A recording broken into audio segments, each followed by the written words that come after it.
Mr. Rakes? Yes. Ms. Garrison? Yes. Ms. Bailey? No. All right, and item number 2 are the minutes. Do we have a motion to approve the minutes of the March 9th, 2015 Board Finance Committee meeting? I so move. Do I have a second? I'll second. Great. Corrections or additions from anyone? Okay, so the Board Finance Committee recommends that the minutes of the March 9th, 2015 Board Finance Committee meeting be approved as presented. Roll call. Mr. Rakes? Yes. Ms. Garrison? Yes. All right. Item 3, the Lincoln School enrollment. And I think we're going to have Peter start in a moment. Are you good to go? I'm just looking for Alex in order to be able to show you the slides. Okay. But Do I can you? get started without? Okay, whatever you Because I prefer. have some hard copies. Okay. And certainly the people on the board, I think, received the presentation in advance. You received a similar presentation, but go ahead and keep a copy of both. Okay, got it. And as we pass around, I just want to thank members of the Lincoln community. We had an excellent community forum last week, which Peter will report on, but we really do appreciate the time and the energy and the contributions that we got.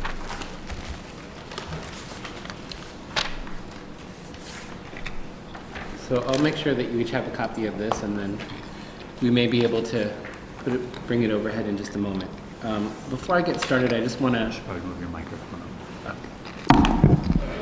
Thank you. Thank you. Before I get started, I just want to give an overview of what are we asking tonight. We've had a number of updates at the Finance Committee about the enrollment at Lincoln, and so I just want to give some context to where we are in that process. So tonight's presentation is for initial discussion, and what I'm then going to do is bring a revised or the same recommendation, depending on our discussion, to next week's meeting and ask for your final approval. What I'm going to present to you is a short-term, one-year solution for Lincoln. We are reaching an urgent stage in our decision-making. I would say the question I'm hearing most frequently from members of the Lincoln community, either incoming kindergarten parents or others, is when are people going to know where they get to go to school next year? And that is hitting up against the same time when we would normally pull our permissive transfer and magnet enrollment lotteries. And so we really need to reach a decision for the 15-16 school year about whether there need to be any changes to the enrollment management strategy in order to be sure that we can proceed and keep everything on schedule. So with that, why don't I go ahead and get started. If you've got the hard copy in front of you, you'll see that the agenda has 5 items on it. Just give me 1 second. Alex, could you help me make sure I can advance the slides? Do you have more of these? Do we have them? These don't have eyes in the back of my head. I'm really talented. Thank you. That's not what I've heard. My kids think I do. It's for Tracy. We can share. Can it be advanced manually from the Yeah. computer? While Alex has got that going, I'm just going to go over the agenda that you've got in hard copy, and then we can move it from over there. Basically, there are 5 things I want to cover with you tonight. The first is just give a context and review the status and trend of enrollment at the school. The second is I want to review actions that we have already taken. The third is that I want to review with you the information that was in the data brief that my office recently released. Third, I want to share a community perspective with you based on a forum that Paul and I and the PTA hosted at Lincoln last week, as well as a survey of teachers and a survey of community members. And then lastly, I want to review with you briefly the recommendation that I'm making. So if you look on the screen, you can see the historical enrollment trend at Lincoln from 1978 to the present. What I would draw your attention to here is that the current enrollment of 572 as of this fall is the largest enrollment we were able to find in the archives for this school in all of that 4 decades of history. I would also point out that between 2008 and the present, there's been more than a doubling of the enrollment at the school. This slide shows you kindergarten enrollment over the last 3 years. What I would point out here is that in all 3 years, there have been 4 classrooms. And so in 2 of the last 3 years, we have been slightly over the district class size guidelines at the time of fall enrollment, which is the end of September. And to just give you a sense of where we are for this year, we've had 108 students already enroll for kindergarten at Lincoln. Of these, more than 40 have applied for a permissive transfer. So I'm going to be asking for your approval in the next 2 weeks for some actions we think we should take to manage kindergarten enrollment. However, given this scenario, it is entirely possible that you will approve something that I will never have to enact. I just want to have the approval in place of some management strategies should the situation arise that the enrollment exceeds our capacity at the school. And I'll go into more of that when we look at the recommendation. This slide shows you enrollment in the school by type. So as of last Tuesday, there were 559 students at the school. Of those, 89% lived within the Lincoln attendance boundaries. And that's made up of 83% of students, or 465, who were in the neighborhood and not part of the ESL or CDC program, and then an additional 34 neighborhood ESL students and 1 neighborhood student in the CDC program. So let me switch now to look at the process to date. So in December, the board discussed enrollment projections and tasked John Price and myself with forming a committee of folks from the Lincoln community to review and study the issue. In January, John and I convened that committee, and incoming families were informed at kindergarten information nights about space concerns and advised about permissive transfer and selective enrollment options.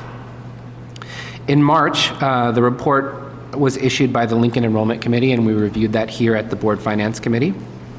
And at that time, we also made an initial recommendation about how the board should proceed with enrollment management for the upcoming year. Following that in April, with feedback from you all, we communicated what was happening and what the next steps were with the broader community, and some letters that we've sent are included in your packet. We surveyed families and teachers, and we'll look at those results later tonight. We wrote a brief on the factors affecting enrollment, and I'm going to go over the highlights from that. We reviewed that brief with the Lincoln Enrollment Committee to get some feedback. In the school, they launched a revised lunchroom plan, which had the effect of reducing the number of students in the lunchroom during the peak periods, and that launched actually just last Monday. We announced school-wide re-registration for all grade levels, and that began last week. And we hosted last Wednesday a forum with the Lincoln PTA where more than 100 teachers and individuals from the community were present. So this slide shows you what those recommendations were that were brought forward by the committee and what we've done so far. So 5 of these have already been implemented, including encouraging voluntary transfer to other schools, requiring re-enrollment at all grade levels, diverting ESL program enrollment from outside the attendance area to one of the other schools with the ESL program, and adding a lunch period. And then the next 3 recommendations are still under consideration. Those include limiting kindergarten enrollment through a lottery, limiting kindergarten enrollment on a first-come, first-served basis, and limiting grades 1 through 5 enrollment on a first-come, first-served basis. And I will, at the end of this presentation, show you what we're recommending in terms of how we consider those 3 options. There were some additional ideas brought forward that we weren't able to implement at this point. And there are some long-term considerations that would include things like adding additional classrooms to the building or considering redistricting. These are things that really require very careful analysis. And as we go through this, you'll see that there are still some unknowns about what the future enrollment at Lincoln is going to look like. And so I have a suggestion for us about what the timeline would be to investigate something like redistricting to the point where we could more comfortably make a recommendation about how to proceed. Just for your information, there are some details here on re-registration. Basically, we launched it last week. We're asking folks to turn in their forms by the end of the month. It can be completed entirely online, but we also have support available to folks, which includes a couple of days where we were out at Lincoln last week, and time every day here at JEH when folks could come in if they wanted to turn their forms in person rather than doing them online. In terms of what's upcoming, we are launching a communications campaign to remind the community about the permissive transfer and the magnet application period. That ends on the 27th, and so we'll be sending out some communications through our website and other channels this week so that folks are reminded about the close of that window. And then in May is the time that we will pull and announce the round 1 lottery picks for the magnet schools, the magnet programs, and the permissive transfers. And so those Lincoln families who have applied will be informed about that in May. And then once we inform a family, they have 2 weeks to come back to us and let us know whether or not they'd like to accept the placement that we're offering. And then between June and August is when we would implement any policy changes to enrollment management, including the recommendation that I'm making tonight. And then the idea would be in October, once we've got the fall enrollment in for our schools, we would begin a broader process of looking at the long-term options. And the reason for that delay is, as you'll see when we go through the data, we still aren't entirely sure what to expect in terms of the trend at Lincoln. And this year's enrollment will be another data point to help us understand whether we've got a continued increase or whether we're hitting the end of a bubble. So with that in mind, let me now switch and talk through the data brief that you've got in your packet. The purpose here was to identify factors that were influencing the enrollment increases at Lincoln and establish what we know about the likely future trends. We used a couple of data collection methods. One, we looked at existing data that we had and dug around in the census data for the census tracts that are closely approximate to the Lincoln attendance area. We conducted a survey of private preschools and private schools to look at their enrollment trends. And then we conducted unstructured interviews with the PTA presidents, the principal and assistant principal, and the alderman for this area.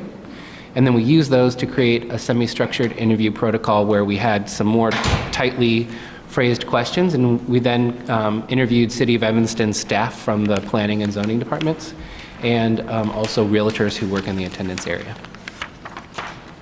So let me just run through some of what we learned. First, you see here attendance area population. So there are 2 census tracts that are pretty closely approximate to the Lincoln attendance area. These tracts include 1 block at the north end of the attendance area that is not actually part of the Lincoln attendance area, and they exclude the part of the Lincoln attendance area that's just west of the train tracks and Chicago Avenue. So we're missing some important parts of the community here, but you can get a general sense of the population trend from 1960 through 2010. And basically what you see when you look at this chart is from 1980 to 2000, we had pretty flat population. In fact, in one of the 2 tracks, we had sort of a downward trend. And then between 2000 and 2010, there was a 7% increase. So we began to have a change at that time about how many people were living in the neighborhood. This chart shows exactly the same 2 census tracts, and it gives you a sense of the population ages 0 to 10. And what you can see is that between at least 1990 and 2000, there was a flat trend in population 0 to 10. But between 2000 and 2010, the population of school-age children and children birth to 5 grew quite a bit faster than the population as a whole. So there was a 36% increase compared to a 6% increase for the population overall. Looking at some of the schools that serve the community, we then asked between 2000 and 2015 what was the increase or decrease in their enrollment. And essentially what we see here is it sort of depends which school that you ask. So St. A's had a fairly substantial decrease in K-5 population, while Caravali had sort of a flat or slightly increasing trend, and Pope John had sort of a flat trend. Overall, when you combine these three schools together, there was a 12% decrease in enrollment over the last 5 years. These schools pull population from across the city, but what you might pull away from this is that over this period of time, folks are choosing public school options potentially instead of private school options in Evanston. A little hard to tell because the size of this population is so small compared to the D65 population. Looking at pre-kindergarten enrollment, here you see sort of a flat trend from 2011 to 2013, and then a decrease over the two most recent years. Part of the reason that we looked at this was to try to understand, do we know anything about the couple of grade levels who might be coming into kindergarten next? This includes both the pre-K program run here at JEH, as well as 6 other private pre-kindergartens in Evanston. They're the ones that parents at Lincoln told us that were most likely to be feeders to Lincoln. And so what this might tell us is potentially there may be fewer students who are 3 and 4 years old than there had been 3 or 4 years ago. The next thing we did was look at residential development. So this chart shows from 1960 to 2010 the same census tracts we looked at before. What you can see is that the Lincoln attendance area was developed long before most of the rest of the city, so there just isn't that much available space to build new buildings on. And that's why you see a much slower or more gradual slope on the green line representing the Lincoln area versus the city of Evanston as a whole. If you just look at the green line, what you see is that between 2000 and 2010, the number of housing units in the attendance area increased 6%, and that was the first time in 3 decades that we had an increase in development in that area. And then on the next slide, you can see housing projects or residential projects that have been completed or approved since 2000. There are only 4 of them. One is 737 Chicago Avenue. That's the Amley rental building. It has 204 units, but as of a couple weeks ago, there were only 6 students enrolled from that building. And then there was another project completed at 641 to 49 Custer, which is a mixture of townhomes and then 2 and 3 bedroom units. And there were no students enrolled from those addresses. So even though we've seen this big increase over the last couple years, it's not coming from new things that have been built. There are 2 additional projects. One is 910 Hinman. That's a 7-unit project. And then Chicago and Maine is another 112-unit rental property that's been approved. My best guess, based on conversations with the planning department and what we see from the Amley building, is that these are not going to lead to large increases in school-age population. Lastly, on the data brief, I just wanted to give you some insights from the interviews that we had with realtors. One of the questions I asked was, what are you hearing from buyers about their perceptions about Lincoln? And one of the things I heard is that buyers perceive Lincoln as more attractive than they might have 5 years ago. They hear that parents are more engaged. They hear that test scores have increased.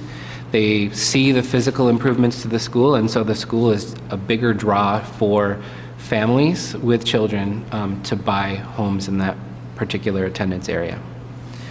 The second thing that I heard about, largely from the planning department, is a national trend toward willingness or desire to live in transit-oriented, walkable communities. And so millennials who are now reaching the age of having kids are more likely to want to raise their kids in an environment like this than previous generations. So they cited that as a potential reason why we're seeing an increase in enrollment here. In addition, this spring, Redfin rated Southeast Evanston as one of the hottest 25 neighborhoods in the country. So definitely a really popular neighborhood in terms of purchasing homes. The flip side to this sort of positive why is Lincoln a draw is what happened in the housing market. So the downturn led many living in condos in the community to continue living in condos in the community when under different market conditions they would have otherwise moved on to single family homes. Many of the people I interviewed in the community called these folks either trapped or happily trapped because many of them stayed because of the downturn in the market, but then turned out to be pretty happy with the school and with the community that they're living in. The other thing I learned from the realtor interviews was that there hasn't been a huge rebound in our housing market over the last few years. It's been kind of a slow and choppy return. And as a result, there is currently an undersupply of the kind of homes that folks living in the condo units in the Lincoln community might normally move to. There just aren't that many options to move to out there. And so as a result, they're staying behind because they like the unit that they're in pretty well, and there's not something better to trade up to. Just one statistic to give you there. One of the realtors I interviewed said the market in Evanston would be happy if there were 200 single-family homes on the market. Currently, there's about 100 single-family homes on the market. So we've got about half the supply we would need to have a housing market where families living in condos in Lincoln would largely consider moving on to single-family homes. So that's what we know about what might be causing the enrollment at Lincoln. And now I want to just take a second and show you what does that turn out to in terms of our projections for enrollments and class sizes. So just as a place to start, here's how we propose using classroom space at Lincoln next year. There's a gym, there's a library, there's a multipurpose room. There are a lot of smaller spaces being used as offices, places to have pull-out instruction. There is a space for books, a bookery. And there are art, music, and drama rooms. And so our proposal says, let's leave all that as it is today, and then how do we use the rest of the space? If we take that as our assumption, we have 30 available classrooms. 3 of those are being used for fine arts classrooms, and 2 would be used for the CDC classroom. There are currently 3 rooms in use for CDC, but based on projected enrollment for CDC next year and where students would best be served based on their IEP needs, we would only need 2. So that leaves 25 spaces for general education classrooms, which is 4 per grade level, with the exception of 3rd grade where there's a larger enrollment, and so we would use 5 there. So if we take the district class size guidelines times the number of available spaces, you can see on the right what our proposed maximum would be. And you can also compare sort of the district class size guideline compared to the average class size of classrooms at Lincoln this last school year. And what you largely see is currently we're well under the class size guideline in most grade levels, with the exception of kindergarten where we were over by 1 student in the grade level.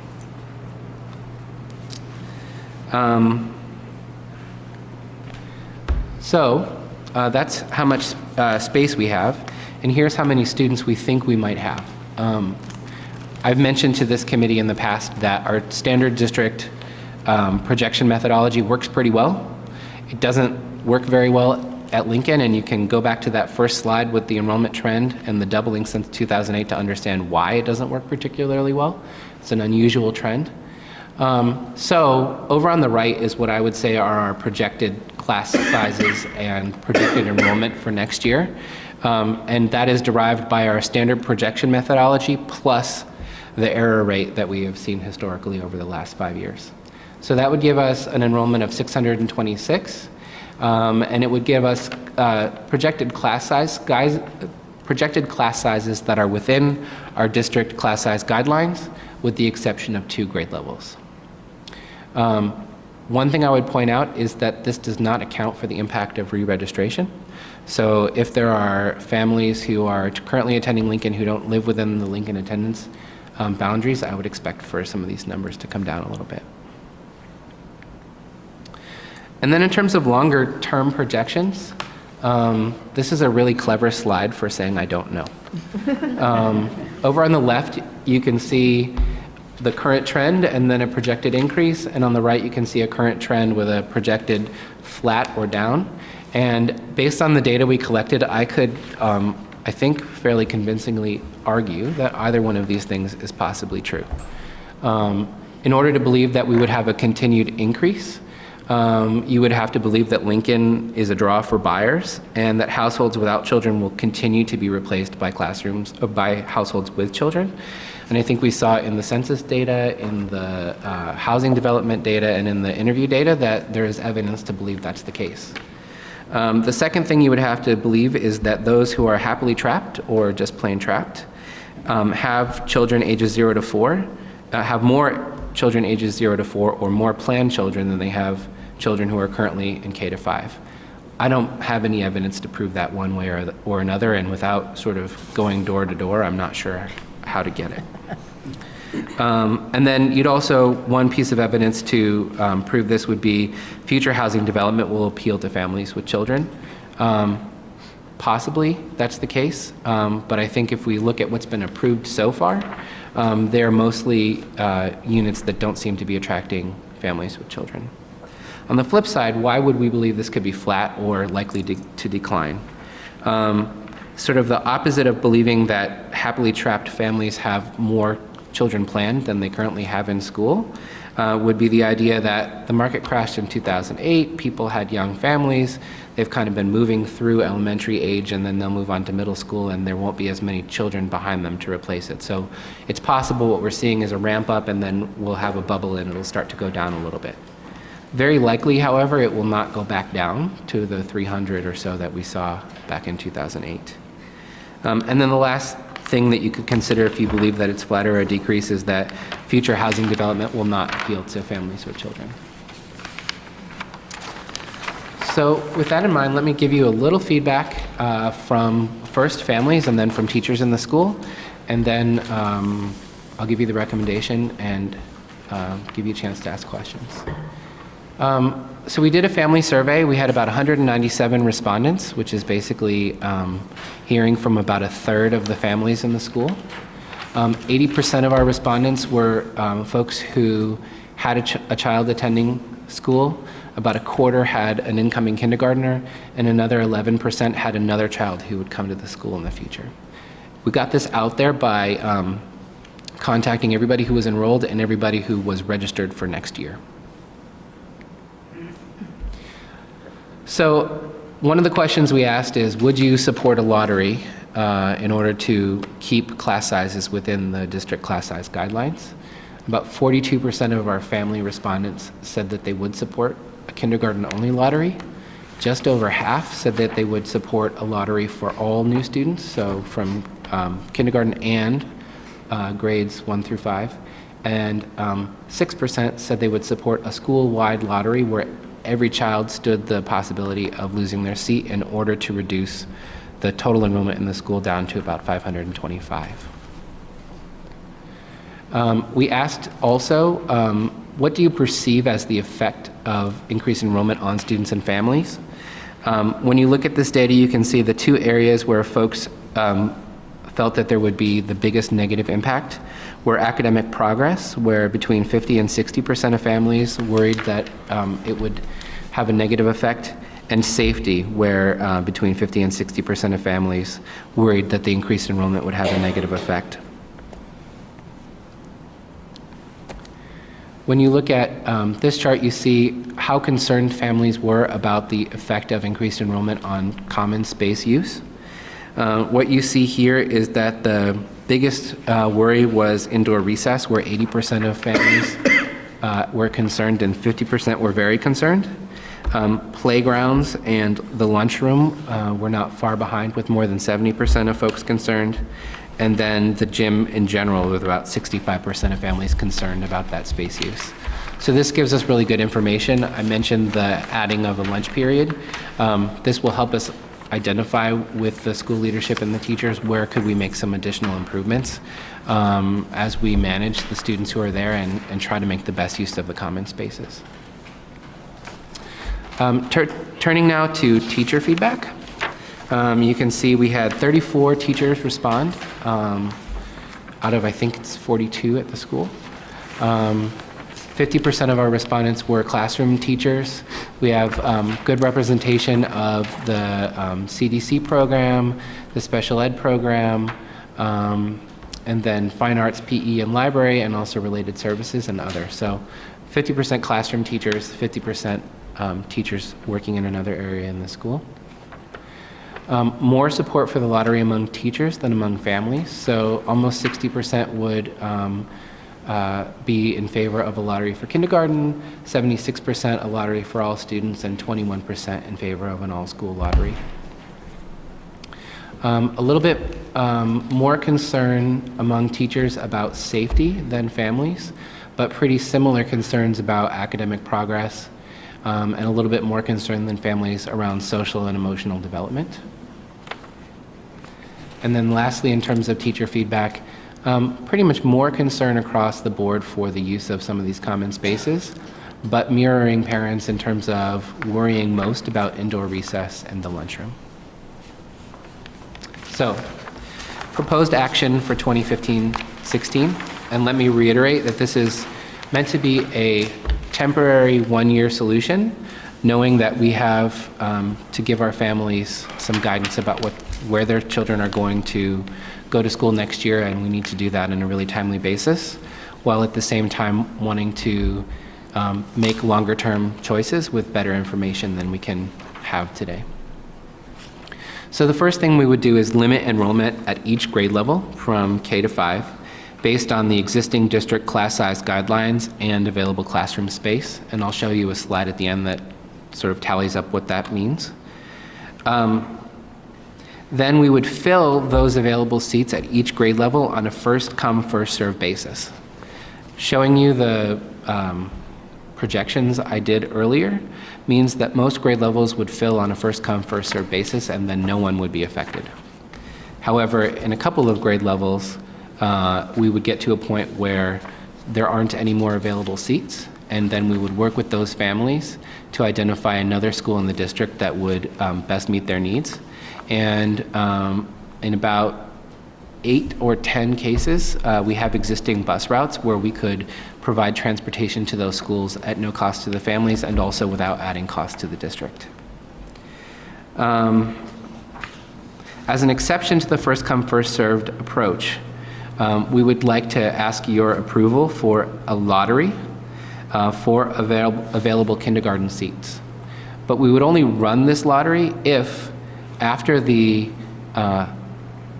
magnet lottery and permissive transfer lottery letters go out and the parents select their seats, we still had more than 92 people enrolled in kindergarten. That's actually not very likely to happen, but just logistically, we would need approval for it now, so that as we go through the process, we're ready to do it quickly and get people an answer as quickly as possible if that event occurs. If we were to do a lottery, one thing we want to make sure is that siblings would get a preference.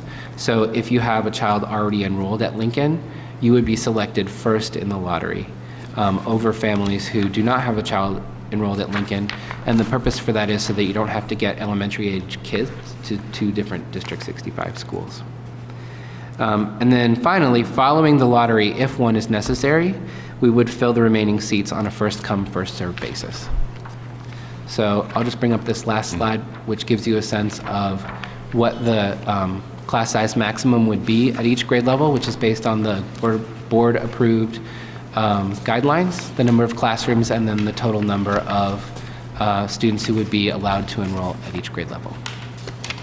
So just a couple of things before we dive into the discussion. First, an enormous acknowledgement. This, I think, is one of the most impressive analyses that I've seen since I've been on the board. Thorough, both on the quantitative, qualitative side.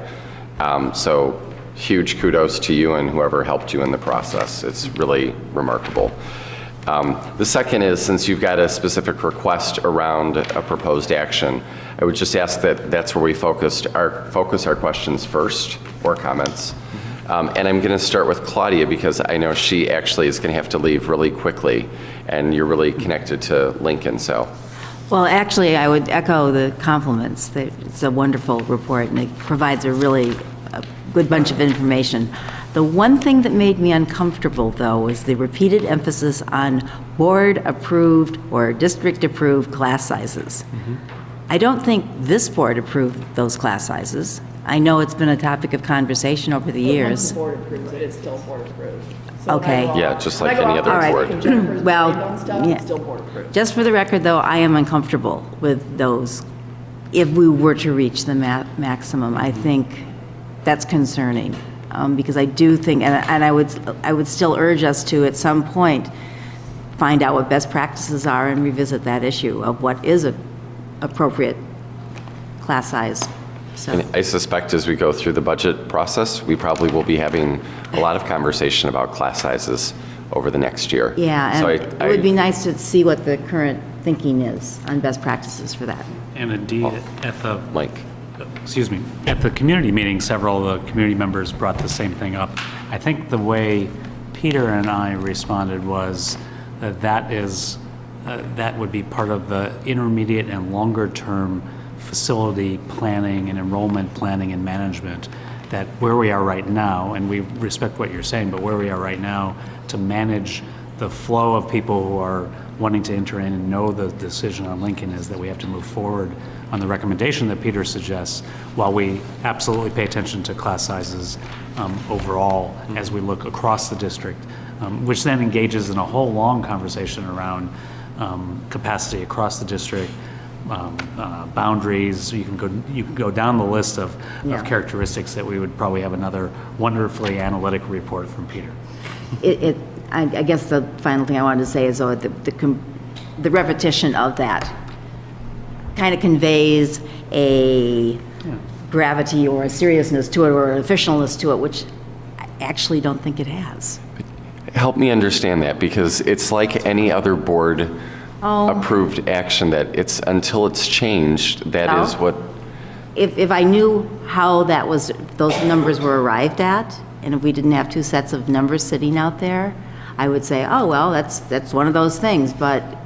Well, one was, we could, I understand the we've gone- confusion. And I don't want to take up any more time with it, because I understand where we are. It just struck me that, Maybe it would be, like, in Go terms ahead. of that, maybe worthwhile just to provide at least the board with there are two sets of numbers, and it is confusing, because Jack. And that's why.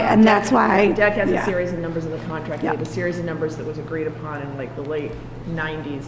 So I'm sure it is something that we should really get together, and maybe next year will be the opportunity when we're in contract to do it. I think Richard's point, though, is very valid, which is, I think, when we come to talking about the budget, that's going to have to be discussed. Yeah. Oh, sorry. I think that'll have to be discussed, but I think just to provide the board with both sets of information, so they were in. They're in here. yeah, we've Okay. had They're both them. in there. Yeah. So Yeah. then I just say, And there's just no answer to the question as to why do we have two, and which one is the better, and all of that. But, I'm sure Dealer could probably go back and get the history for us, but I think we're gonna have to talk about it. Yes. Okay, who'd like to go next? Tracy? I just have a couple of clarifying questions. The first is, so of this, Peter, this is great, really great. Of the students who are enrolled K through 5 right now, you say there are a number that next year, even if everyone re-enrolls, will there be a couple of kids too many? Is that what, because I couldn't find the numbers from this year versus Yeah, projections. so if you, what grade levels and how many? if you look on slide, I'm sorry, the slides aren't numbered, the top slide on page 11 of the handout, it's really hard to know, but if we just take our standard projection plus the error rate, kindergarten would have 96 students, and we only have room for 92. And, This is for next year, so those aren't students who are enrolled. correct, Okay. yeah. But I'm, I think she want, because we were just looking at Yeah. it, do you want the current enrollment by Yeah. grade? Oh, By I grade see. level. Yeah, no, I haven't included that. yeah, I was looking for it, I couldn't find it, so I'm just wondering, of the existing students, how many are in jeopardy of not having a place next year? So if everybody re-registers. If everyone re-registered, how Oh, many students would no. The enrollment currently, if you look at the average class sizes, which is in here, is well below the Okay, so no one guidelines. would, Nobody Nobody who's currently enrolled will lose a spot. okay.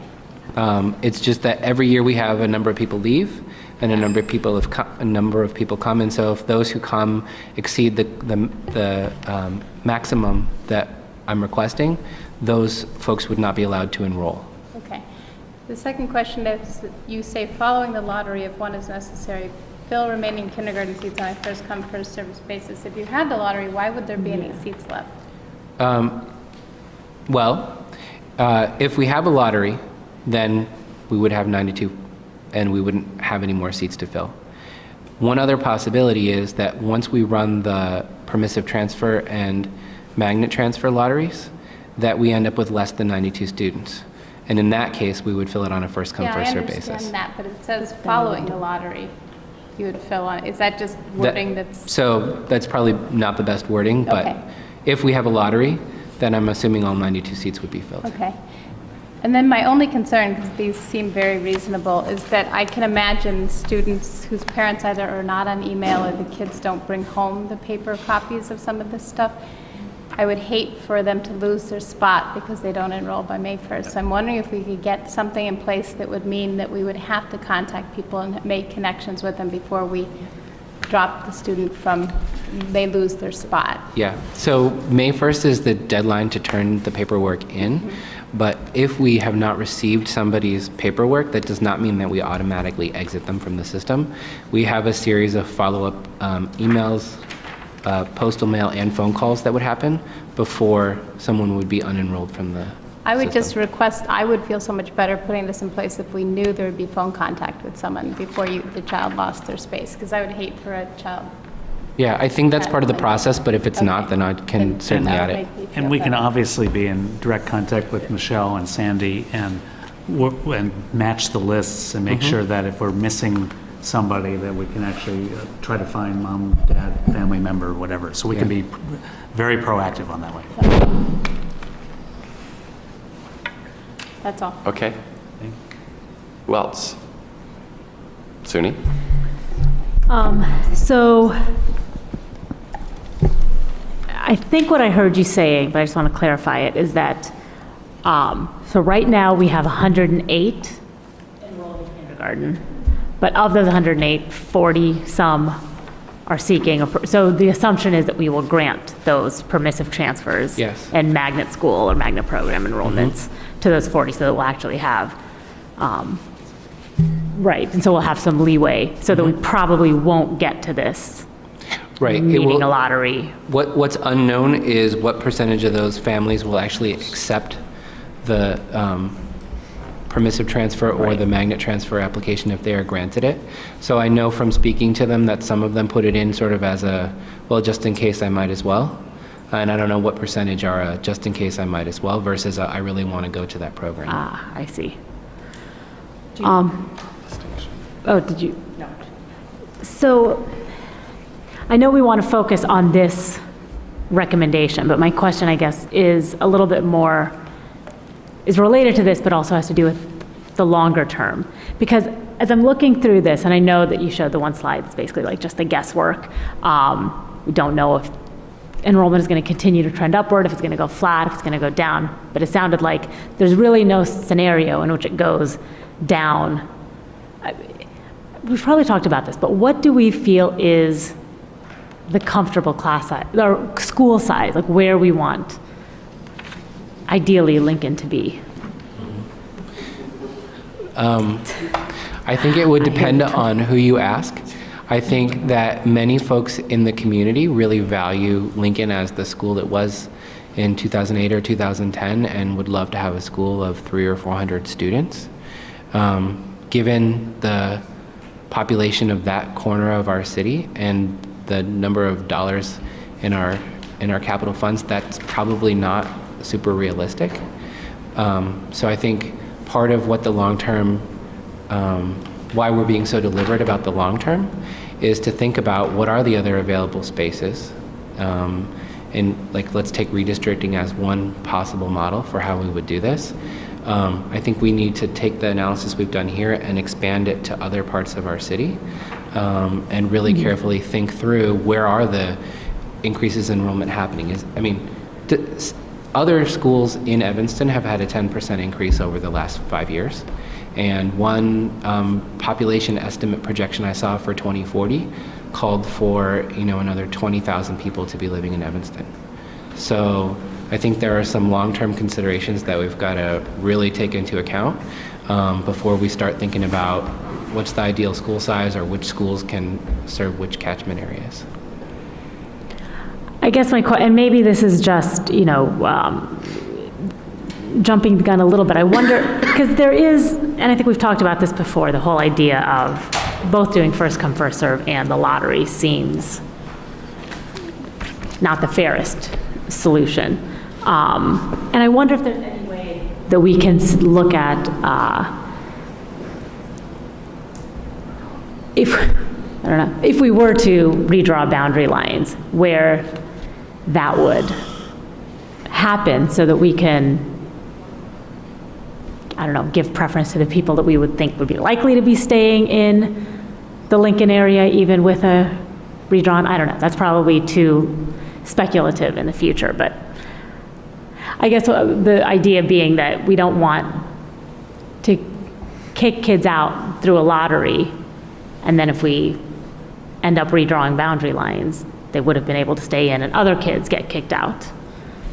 You know what I'm saying? I don't know, I'm wondering if there's any way that we can be somewhat predictive of that, or if that would make any sense at all. Yeah, I hear where you're coming from, and I think it's a really good thought in terms of trying to build stability for the students. But absent knowing what next year's enrollment is going to be, and absent the analysis of if we were to redraw boundaries, where would we redraw them, and which school would they go to, which is a really involved Right. analysis. No, I understand. It's not only an involved analysis, but I think it's an involved analysis that then really deserves to be presented many times to the community and get their feedback on. So it's a little hard. I would worry that if we pursued that solution, that We wouldn't be. those who didn't get preference would worry, oh, this means that, my house is now going to be Got in a it. different attendance area. No, that makes sense. And we're committed to doing the long-term work, and we have to do the short-term work.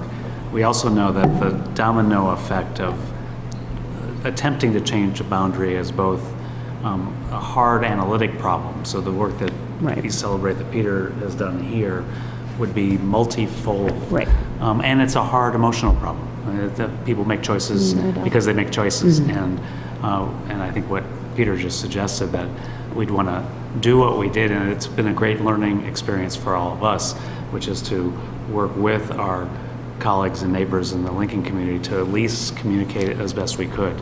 That would take a lot of time to do really well, and we have to do the boundary piece really well. Agreed. Anything else, Suni? No. Okay.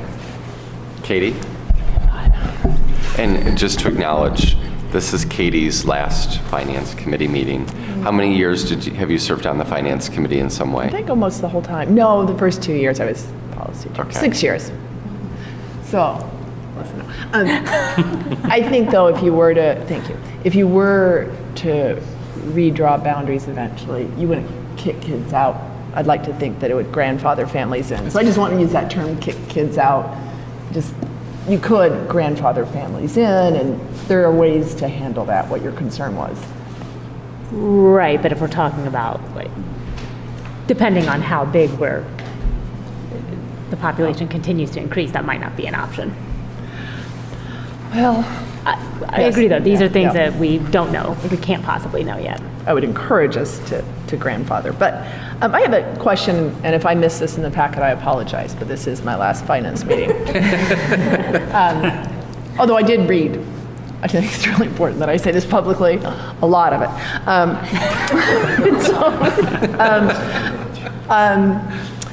Okay, I want to talk about kindergarten just for a sec, because that's the only one where I see, if you look at the difference, that's the one where it's the -2, right? Technically, you're projecting 94, and 2 kids could be lotteried out. What I was wondering about, I think you said there's 108 registered right now. How many did we do, and this is where you're gonna know if I haven't read it. Did we do something to encourage registration early, or are we missing registration that usually happens in the summer for kindergarten? Because some schools, registration's late. Yeah, my question was similar, that how does this compare to past years at this point in time? And I don't know if you have that, so I don't want to, all of a sudden, it would have been nice if I'd asked you earlier, but Do you know that? Yeah, so I don't have the numbers where I could say, oh, at this point last year there were X versus now. But what I can tell you is this, that across all schools we've had more registrations so far than we have in the past, and a lot of it had to do with the change in our registration process. So we enacted a new process where you could submit almost everything online and work it out over email or phone with our registration staff, so that when you came to JEH either on one of the prescribed days or on another day, all you had to do was say, I'm so-and-so, we looked you up in the system, you showed your birth certificate, which is required by state law, and then off you went. So it was an easier process, or at least it required less in-person time, and so more people overall have registered early this year than in the past. The other thing that we did is on all the kindergarten information nights and at Lincoln's open house, I made sure that I talked to the Lincoln families and let them know about this issue and made them aware of the other school options. So I think we have seen, I don't have historical data about, by when in the year do we get how many enrollments, but I think we've got more Lincoln families enrolled than in the past, though I would expect that most Lincoln families are now already registered, whereas in the past, many people would register over the summer, and that we've got more selective enrollment, or magnet enrollment or permissive transfer applications than in the past. You're asking us to vote for this tonight? I'm going to ask for your final approval on Looks like the an action 27th. item, and I'm going to support it. And by the way, I got to second what everybody said. This is so well done, and the community's involved. And I think we sat here at, I don't know, was it October, February, and we said, October, February, one of those months, that there's no easy choice, right? That none of this isn't ideal. A school of 600 for elementary school, I think, John, you said, it's big. And it's not ideal for parents to have to go through a lottery. It's not ideal to have 2 versus 3. None of this is ideal, but I think you've worked a solution out that in a non-ideal situation can be implemented next year with that longer-term solution. And I appreciate the process that you all have gone through, including the school and the administration. But I do ask that after we do this, we really look at who registered late, because I am a little worried. That's the one thing that just is back in my mind is sometimes people register late because they're just not aware, and it's hard to be on top of things. And sometimes that can be, families with lots of kids. Sometimes that can be young families, and sometimes that can be people who are working and just not aware of it. So if we could look at who registers late, if we get to the point of having to do the lottery for kindergarten, and take that into account going forward. And that's all I have to say. Meg? So I know that it's an action item, but I think as you look towards the longer solution, DEC would really like to have you think about the inequities across class sizes in the district.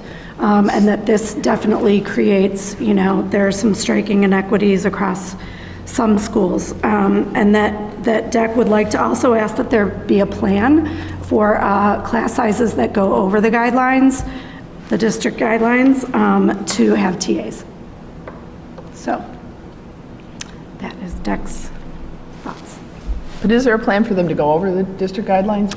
If there are class sizes that would go over. I just missed that.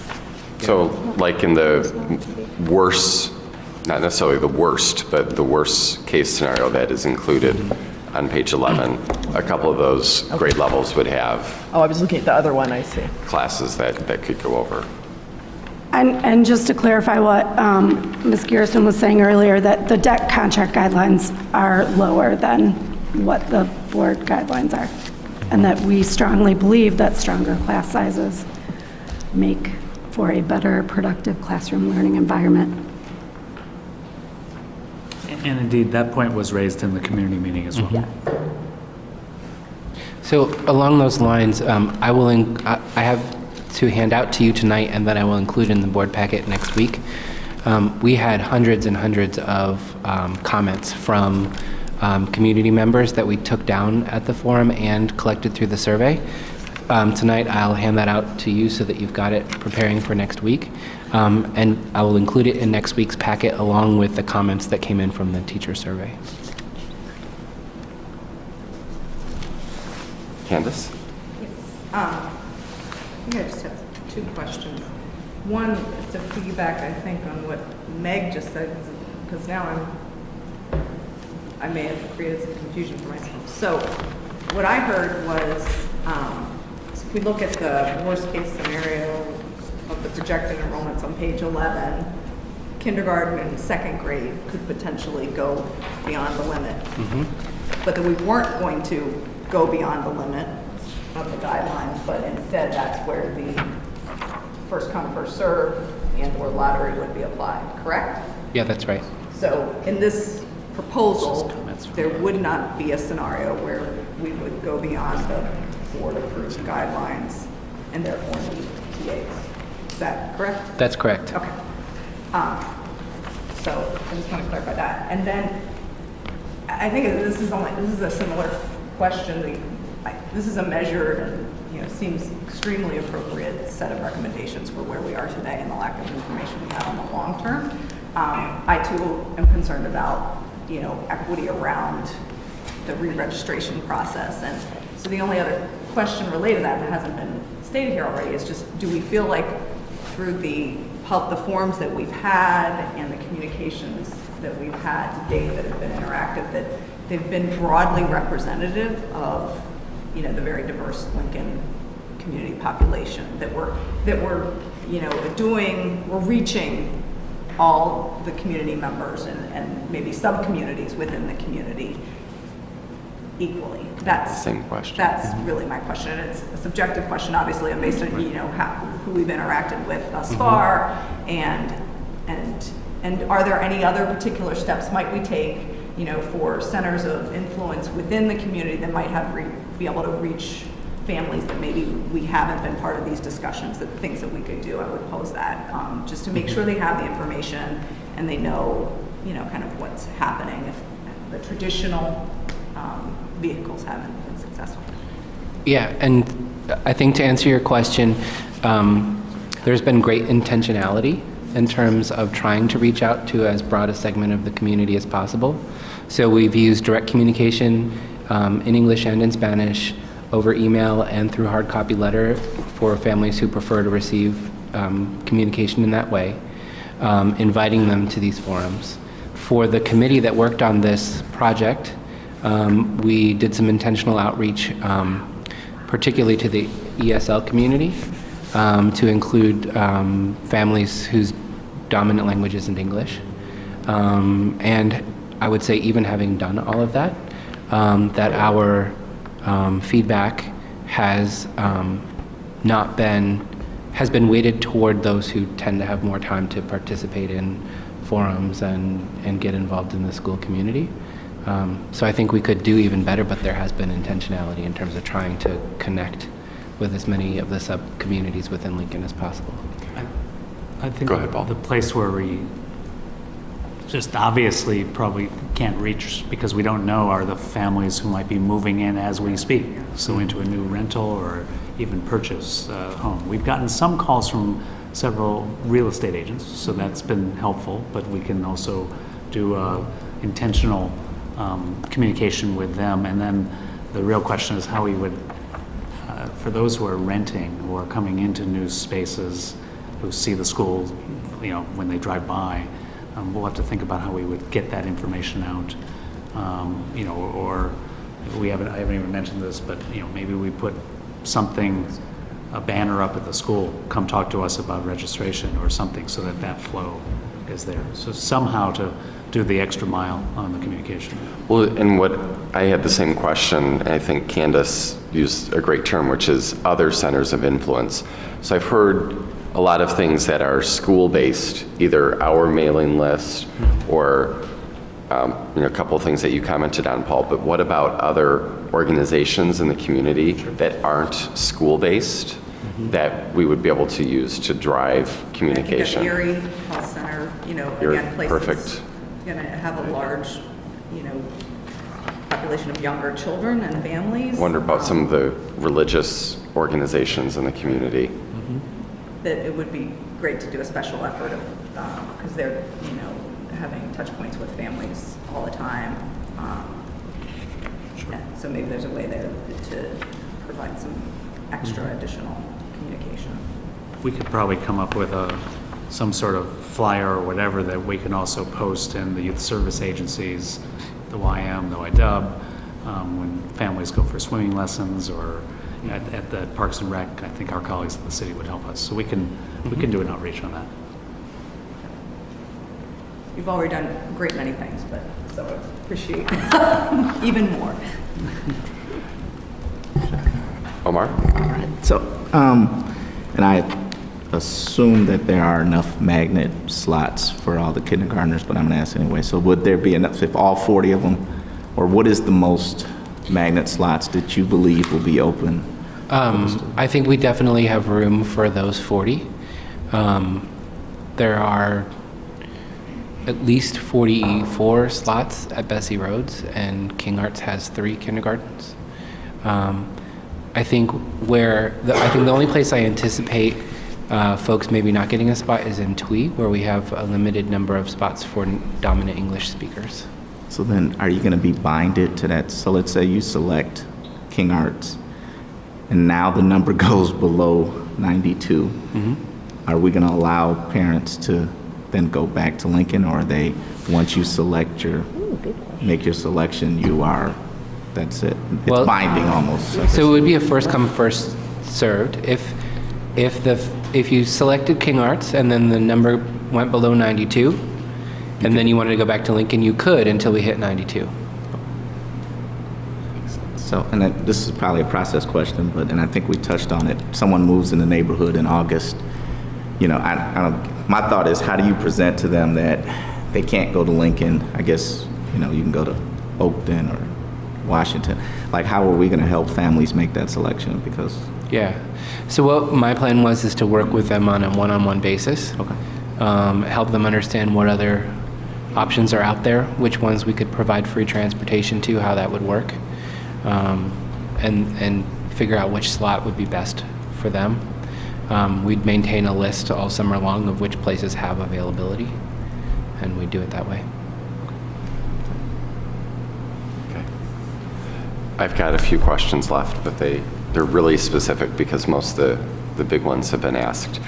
The first is, have we identified how a student would be placed at another school if they weren't placed at Lincoln? For example, do we have a school picked out that all of the students would go to?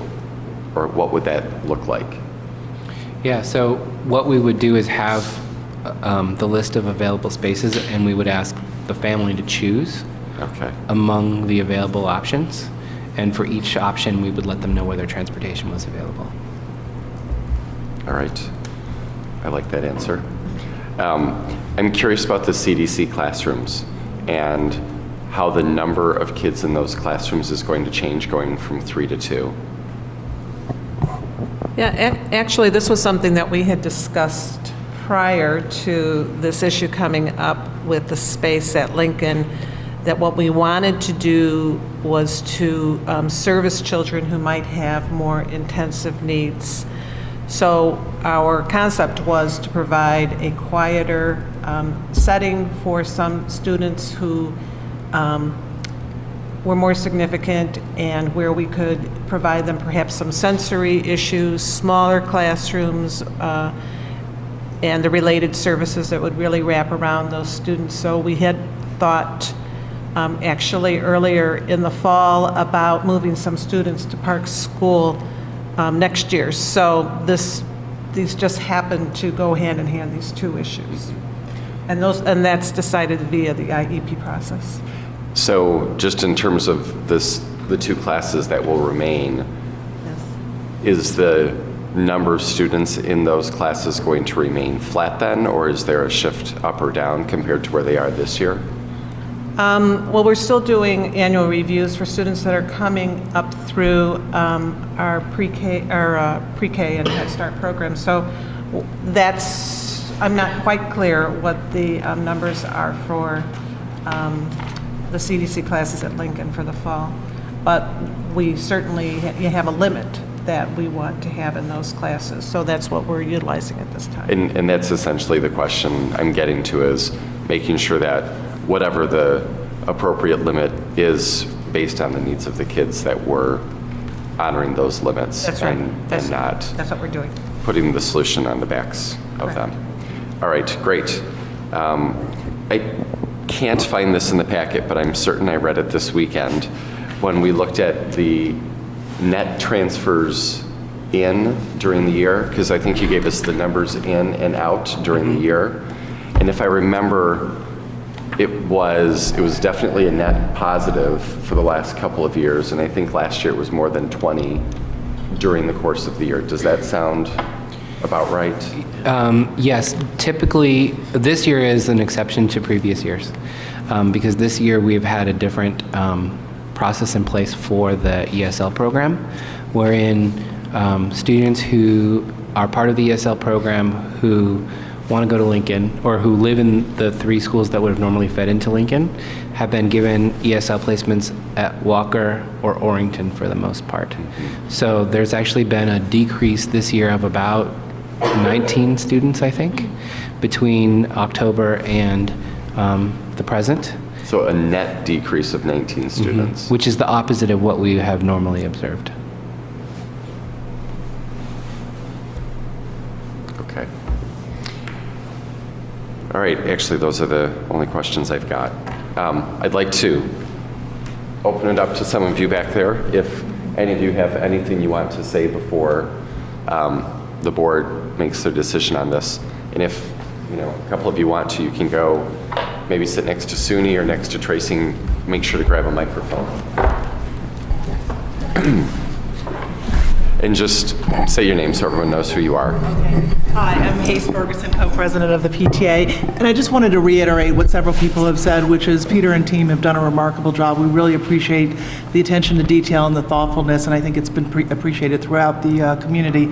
I also wanted to reiterate what Ms. Crewley said, and that is that we will really look forward to getting attention paid to classroom size. We want to make sure as we grow, which is inevitable, well, it's highly likely, that the budget, we still don't really know how the budget works. Does it grow with the number of students? This was a question raised earlier by a parent, and so those are the kinds of things we'd like to work on between now and the start of next school year. What can we do? There's already been some great problem solving in place through the efforts of Ms. Cooney and others. We've seen the lunch situation improve drastically in the last few weeks, and that's the kind of stuff that we would love to get continued support on as we head into the next year. So that's it. Any other comments or questions? I request that we get a press release out. I had already requested that the last time, but about re-registration, I think that would help. That's a good idea. Okay, press release. Yeah. That's actually a really good idea. Yeah, thanks. Thank you. Before all this goes on. Anything else? I would just say that Can you come up?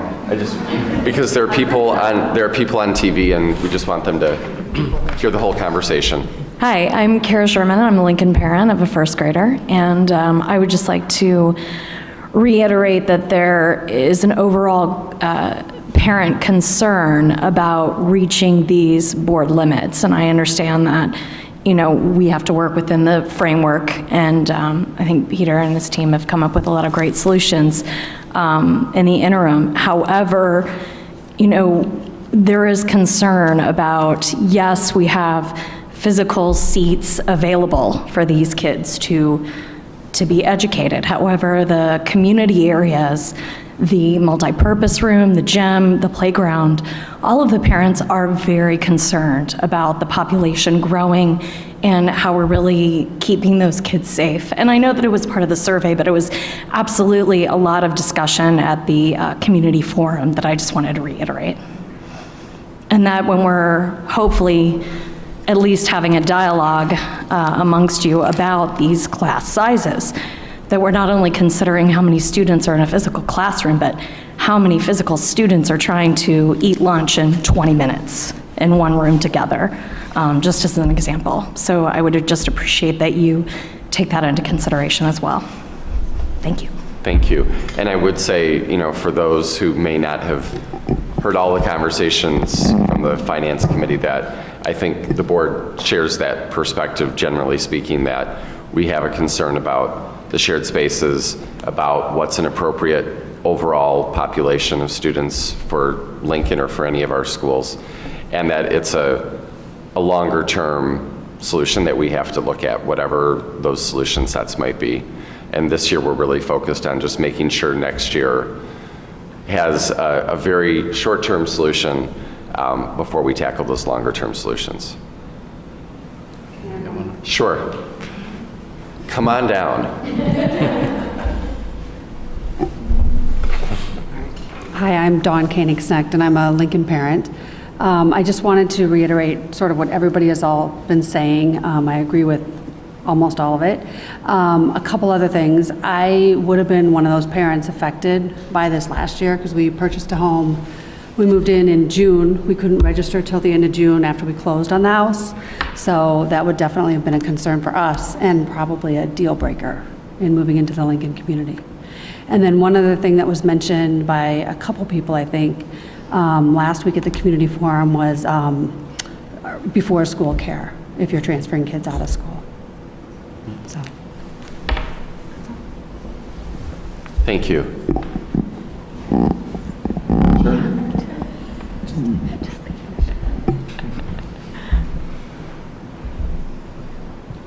Hi, I'm Veronica Ahrens, and I'm a hopeful incoming kindergarten mom. We just moved from Chicago in February, and the biggest thing, we were at the community forum, and we've toured the school, and that was why we moved here, because we were kind of dead set on Idina going through Chicago public schools, and then they closed 50.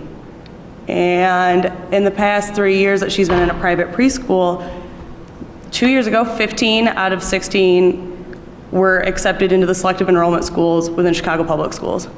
Last year, 1 was. This year, 1 was. And a big thing that I noticed here, and because she's still in her private school in the city right now because we moved in February, is the issue that the registration in Evanston was in February. Those CPS families, you don't get that letter till the last week of March. And so in the last week, 7 students have moved to the suburbs, or they put offers in on houses in the suburbs, 2 of them including Evanston, so they haven't closed on their houses yet. So is there any reason, I guess as just a new student, and hopefully at Lincoln, that's why we moved here, but is there a reason the registration is so early in Evanston compared to CPS? When you're this close to Chicago, and that is a big issue, is that people aren't getting into schools anymore, and there has been a massive flight to the suburbs in the last couple of years.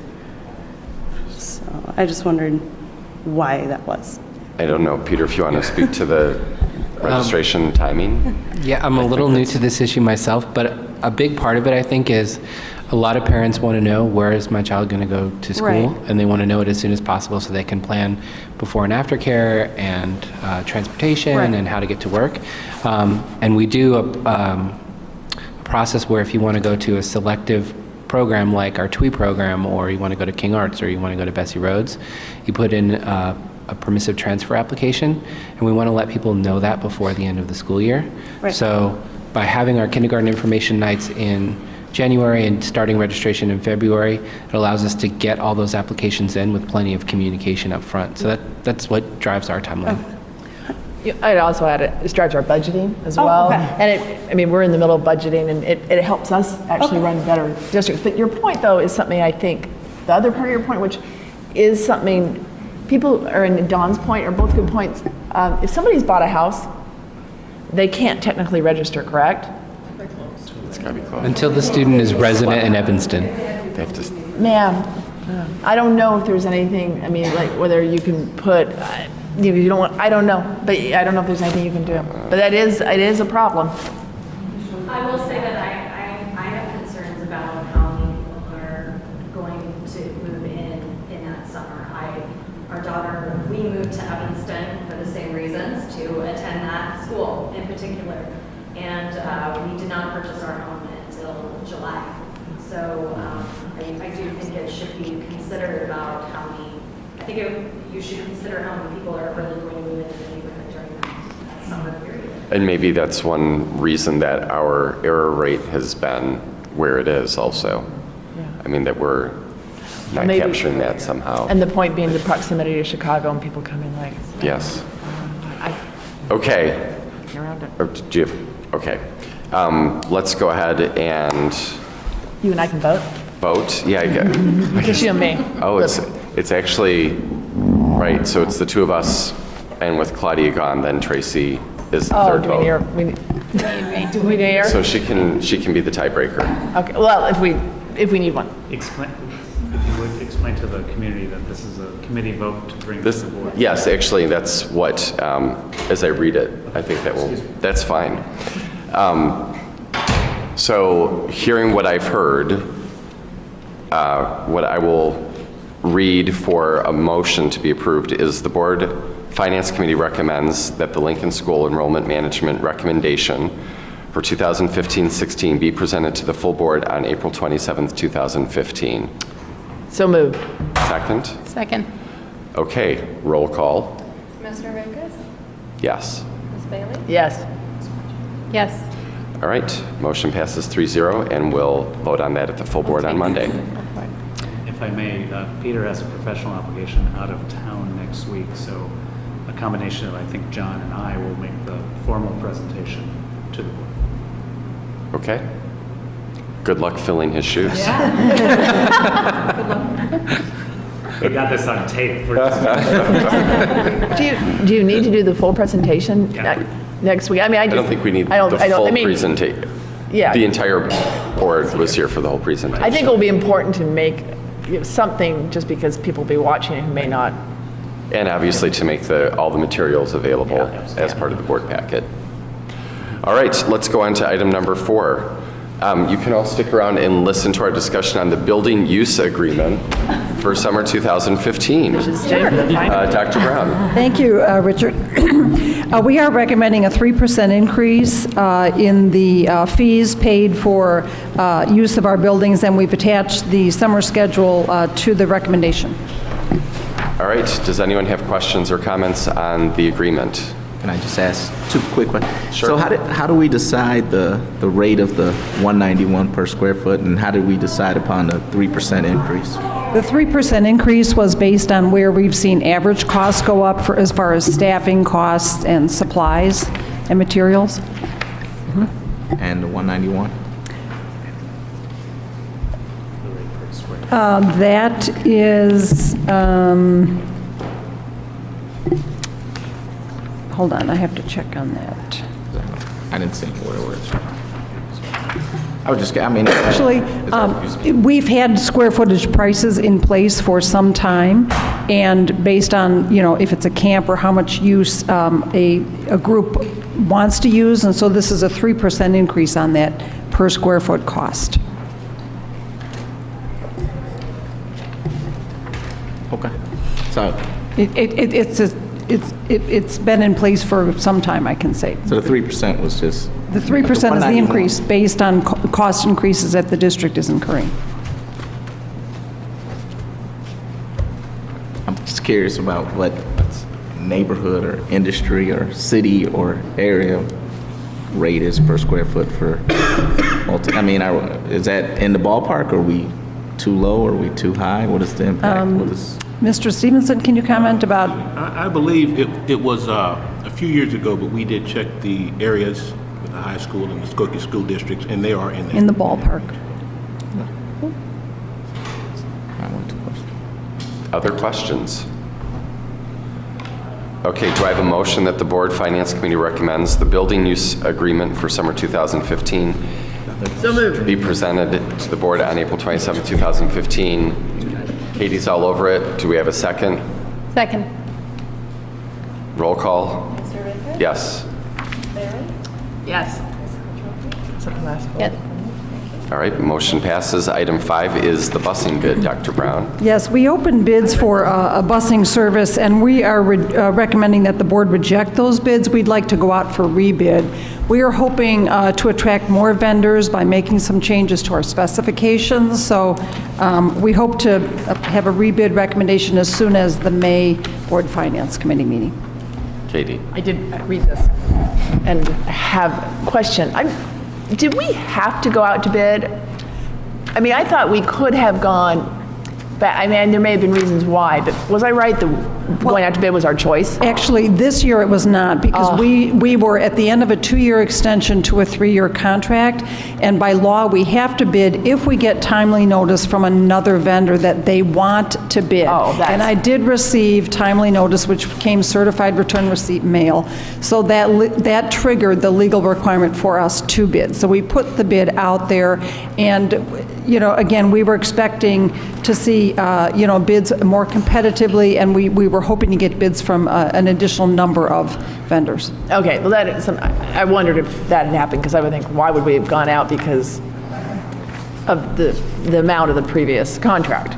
So then my question is, when you send out, are you changing the bids such we might get lower bids? I mean, how are you changing it? I'm changing the bid specifications. We're going to allow older buses. We had a very tight requirement that buses have an average age nothing older than 4 years on average, and no bus older than 6 years. And buses have a life of a good 12 years on the road. So we're going to change our specs to allow buses to be an average of 8 years of age with nothing older than 10. And we feel we can be well serviced, and I've checked with other districts, and that's in line with what other districts are putting in their bus specs. And we're also looking at dividing up our service, so maybe we could interest a smaller vendor in taking a piece of our service.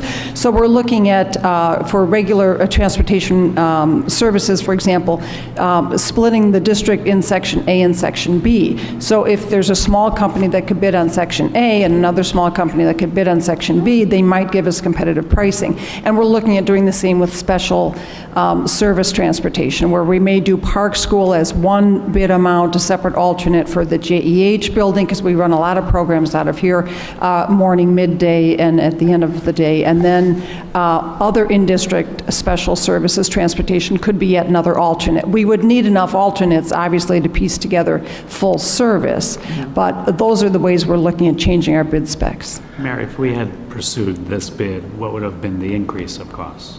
If we had pursue the bids that we had gotten? Oh, well, the double tier bus rate where a bus is able to do 2 routes, a magnet school, and then go on and do an elementary, that cost increase was 17% from our lowest bidder, and the standalone bus increase, which we do have more standalone routes, that was a 42% increase over our current costs. And overall costs to our transportation budget? A little over $500,000 more of an increase, just based on estimated number of routes. Mm-hmm. Oh, that was from the bid, or for overall? Yeah, we are rejecting it because it was over $500,000 more than what we're currently paying. So my question is, not because I'm not going to see the bid, so I'm just, how many times can I work this into? It's a theme here. I'm not going to be here for the bid, but how much of a contract? How long of a contract? Oh, we're looking at a 3-year contract. Which could be extended for two 1-year periods. I'm assuming the longer bid gives a lower bid than a 1-year contract. Because my other thing is, Paul, we were here and you said, I thought we were going to try to do it, and Tracy brought up this great point.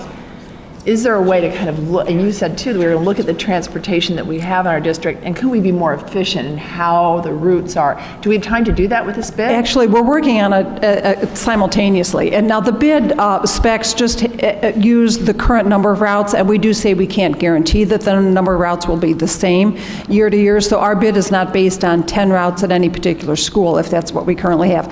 We are looking at reviewing all of our IDOT hazards, because we believe we can increase our walk areas to many of our schools, and that will result in a decrease in the number of bus routes. And we're also doing the same for magnet schools, seeing if we could streamline bus stops, perhaps have them at our District 65 school locations, so the buses could run over a shorter period of time, and we may be able to reduce 1 or 2 buses at each magnet school as well. So if they bid, and then we reduce it, and we create these hubs, and we reduce it, does our rates go down? No, the rate that we ask a company to provide per bid is per bus. So if they send a bus, how much is it per bus for a morning and an afternoon route? Right. Well, I like the idea of fewer routes, more walking. And we expect to have those recommendations in place for the fall, but at this point, we are recommending that these bids be rejected. I'll vote for that. Tracy? Along those same lines, we talked about looking at the children who are eligible to ride versus those who are riding. Have we done any reconciliation between those two numbers? You know, the Transportation Department is working on identifying families who are using the bus service versus those who are eligible. I don't have numbers on that yet. Well, and I think to build off of that, current state, that's helpful, but I think future state, it's about having a process in place so that we can ongoingly identify, and certainly at the beginning of the school year, and maybe at some point during the school year, to validate if those who said they are still, or that they wanted it, that they are still in fact using it. Because you know what I'm saying? Yes. And we did discuss having an application for bus service, so we don't automatically route eligible students as we have in the past, and we did have some discussion about that topic, where we would be routing based on only a positive response as to my child will be using bus service, or I anticipate my child will be using bus service. So we will be changing a lot of procedures and route numbers in this next year. The reason I ask that is when you go out for bid, are you locked into the number of routes you're bidding out? No, we just put them out there as the number we currently have. We don't guarantee that the number will remain the same. And in terms, just since you're talking about the procedure, do we know by when we will be communicating with families what the change in procedure might be? Because since it would be new to opt in, that's not insignificant, especially for the potential number of students impacted.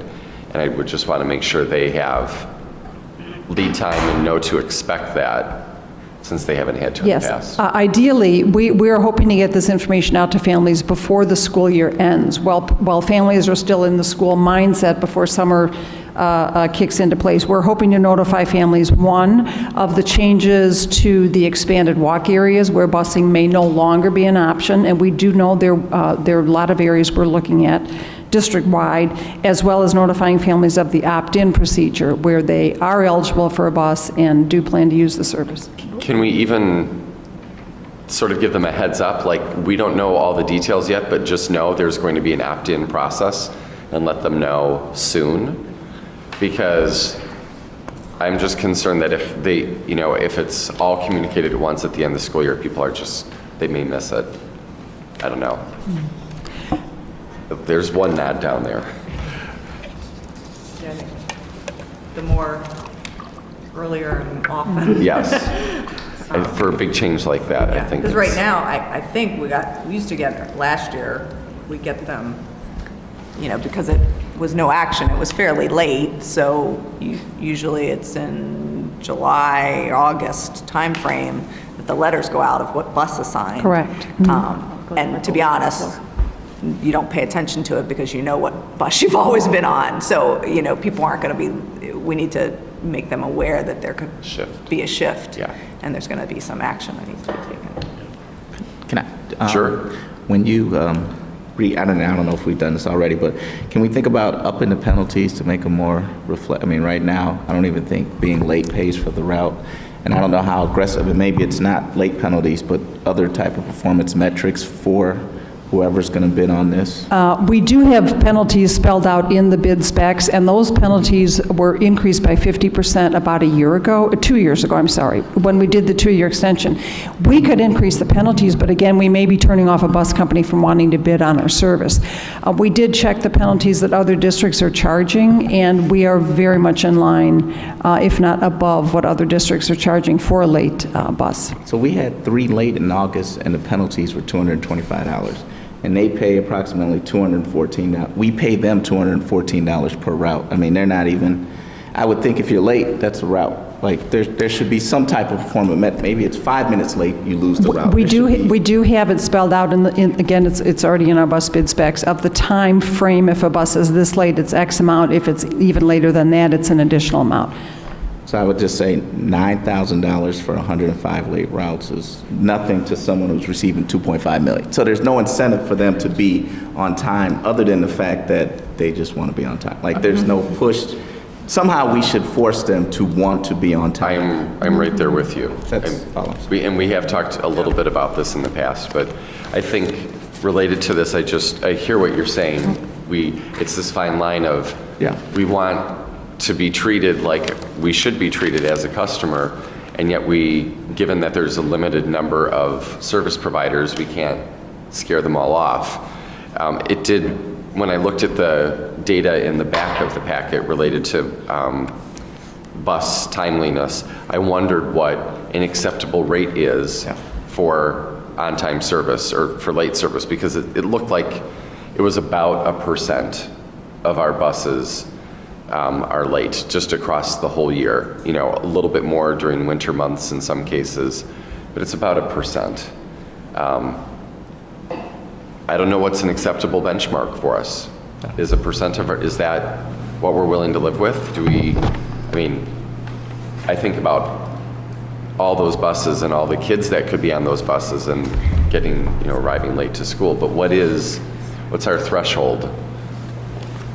And I don't know if we know the answer to that, because I think that could be part of what we're putting in the bid package, potentially. And maybe there's more of a penalty if you exceed in a given month or a given week, you exceed this rate of late buses, then the penalties increase.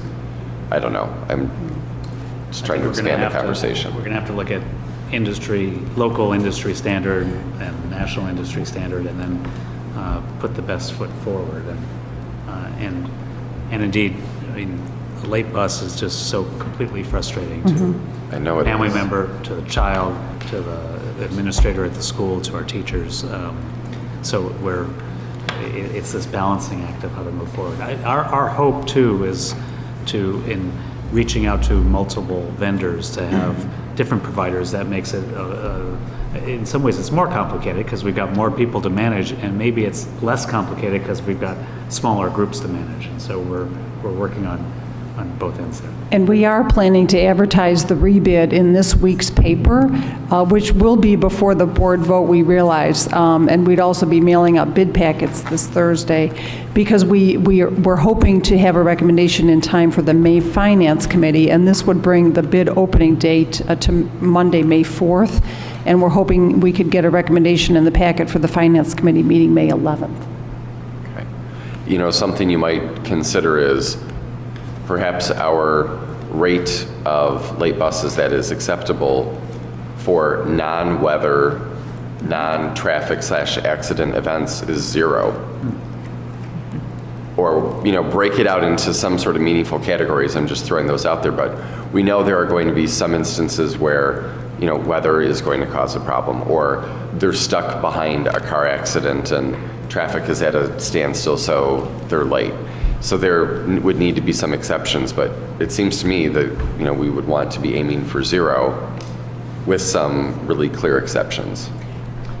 And suffice to say, I think I'm concerned about the rate increases here and the ramifications on our budget.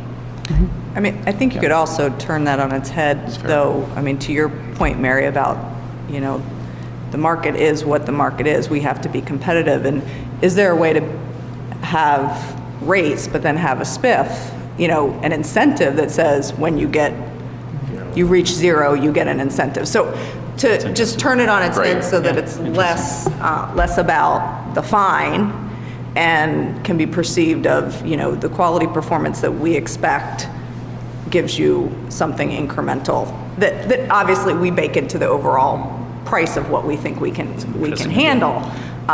But then it has an incentive for them for good behavior. I think you must be a good parent. Yeah, I don't know about that. I got spiffs up and down, left and right. Like that. Note to self. Okay.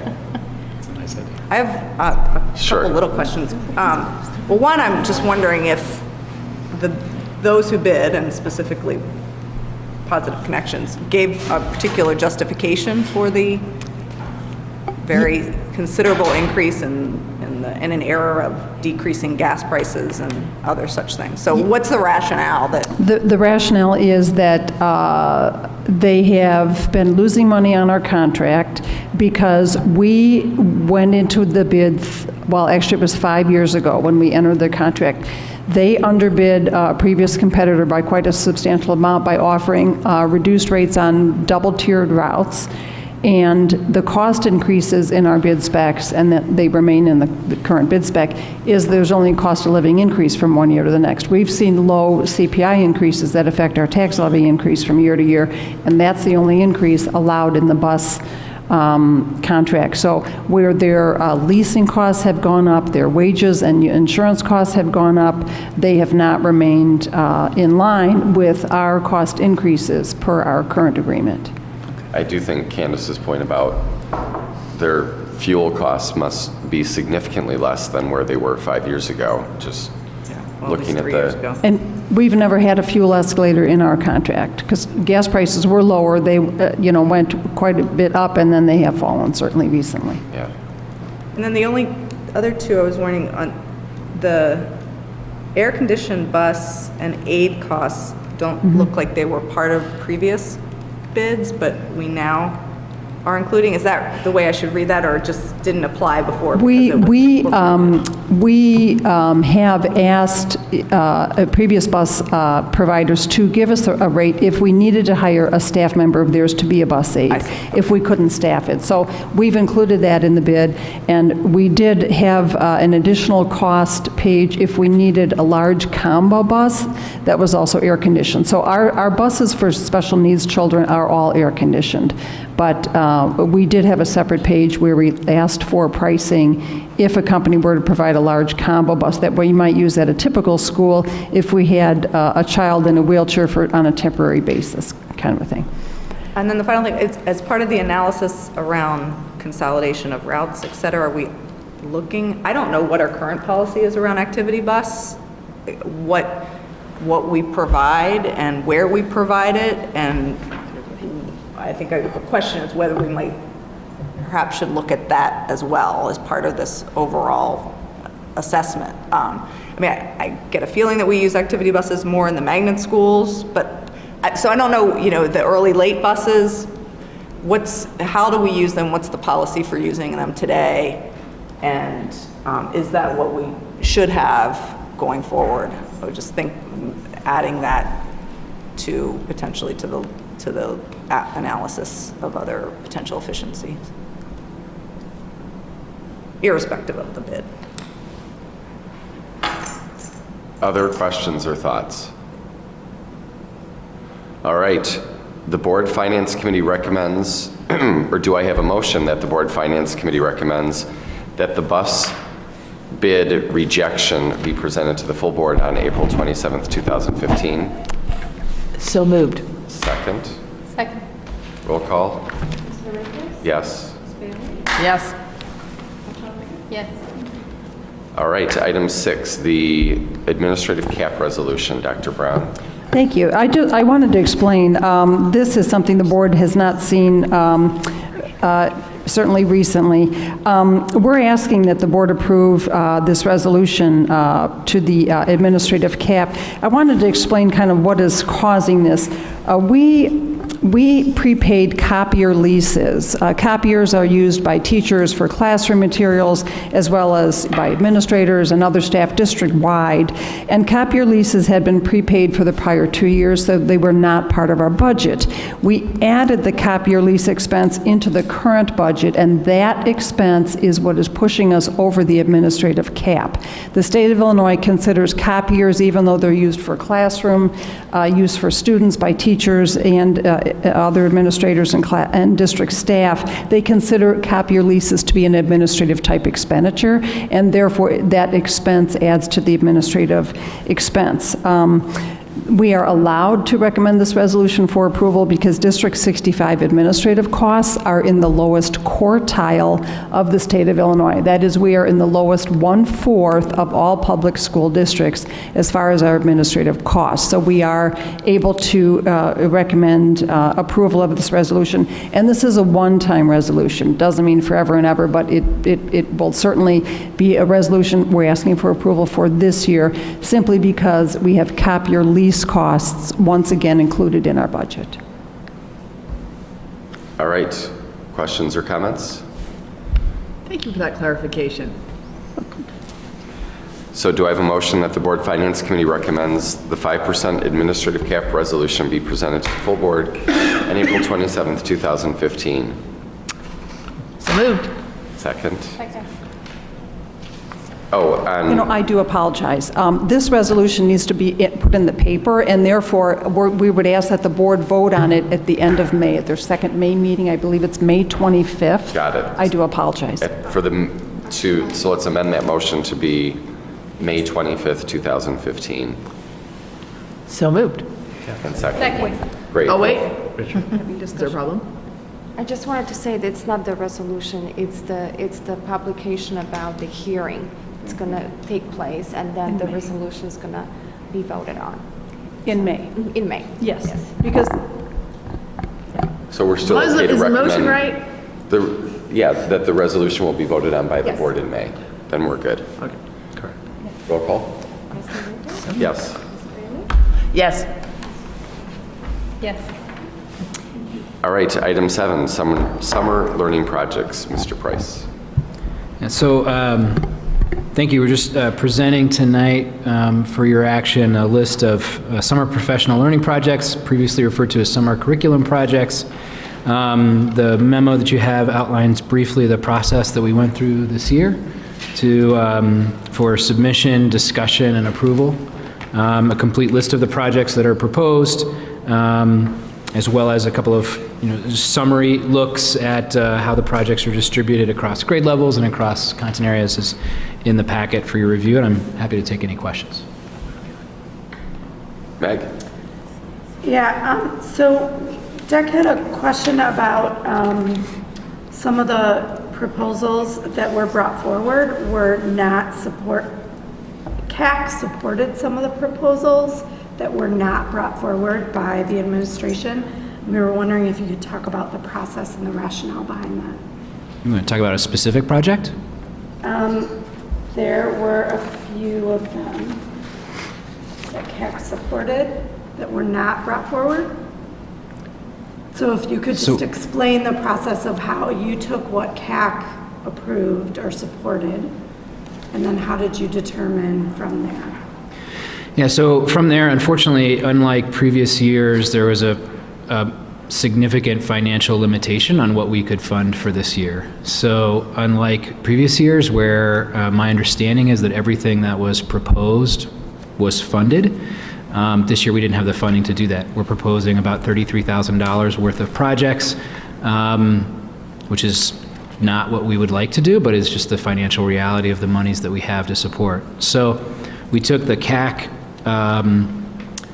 responses, both the comments, and then the CAC voted, the Curriculum Advisory Council voted, had one of 3, strongly support, or do not support. And then I sat down with the curriculum and instructional team, took a look at the feedback, took a look at the funding that was available to make final decisions about what was moved forward.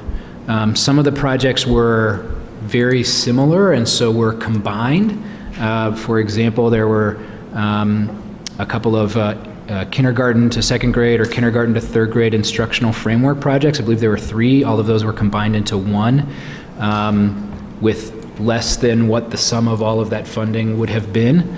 Some of the projects that were supported by CAC, curriculum leaders said, you know what, actually I have money in my grant that I can support this another way, so I'll release that funding to support other projects. So we were able to shift some costs for projects that could qualify for and could be supported by other grants in the district. So the rationale, we went through and discussed every single project, how the presentation went, the CAC's voting, the comments, how this fits into the strategic plan, which was a new filter this year as well, before making final recommendations. I'm just curious, what percentage-wise, do you have an idea of the ones that were presented to the administration, what percent were approved for funding? I don't, but I can get that for you. It was more a question of curiosity. Other questions or comments? I just had a comment. This was extremely useful. I think in the past years we've had a list of the projects, but never a snapshot of how it foots with the strategic plan priorities and with, disciplinary areas. Yes. So it was very helpful to really understand how this connects to our larger objectives. So thank you for that, and as well as understanding the criteria, that went into it. I would be remiss if I didn't thank Lauren Laytow, who led the process up till her maternity leave, and then Patty Zortzis, who picked it up and helped prepare for the packet. So thanks to both of them. Absolutely. I personally was just excited to see, the projects that teachers are interested in, teachers or other staff, but I think mostly teachers here, trying to help bring innovation to the district and bringing their passion for whatever their particular area of interest is. So I think it's a great meshing of being able to move the district forward and being able to tap into the teacher's passion too. So I always enjoy seeing this, and like Candace said, this year in particular, seeing how their work aligns to what the board has said we really want to move forward. So if I can just pick up on that, I think one of the things that I found really exciting about these projects were how many of the proposals picked up on one of our criteria, which was to look for diverse teacher teams. So not just gen ed teachers, not just special education teachers, not just art teachers, but we really have some very diverse teacher teams that are going to collaborate with a librarian or 2 special education teachers and 2 gen ed teachers to work together to collaborate across responsibilities and across schools. I think that's just a fantastic aspect of the proposals that were brought forward. That's great.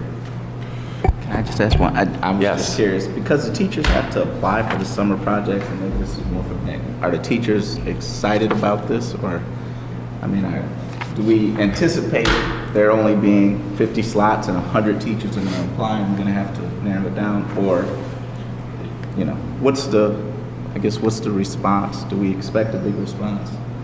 Are you excited? Are you applying? I think it depends.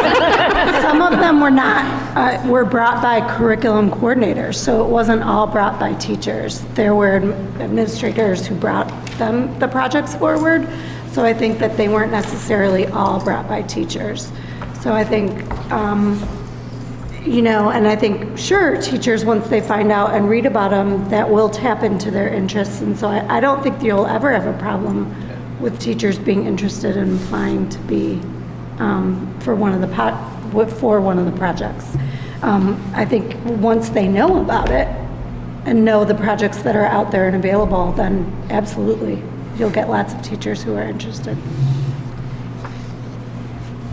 All right. So do we have a motion that the Board Finance Committee recommends the summer learning projects be presented to the full board on April 27th, 2015? Yes, so moved. Do we have a second? Second.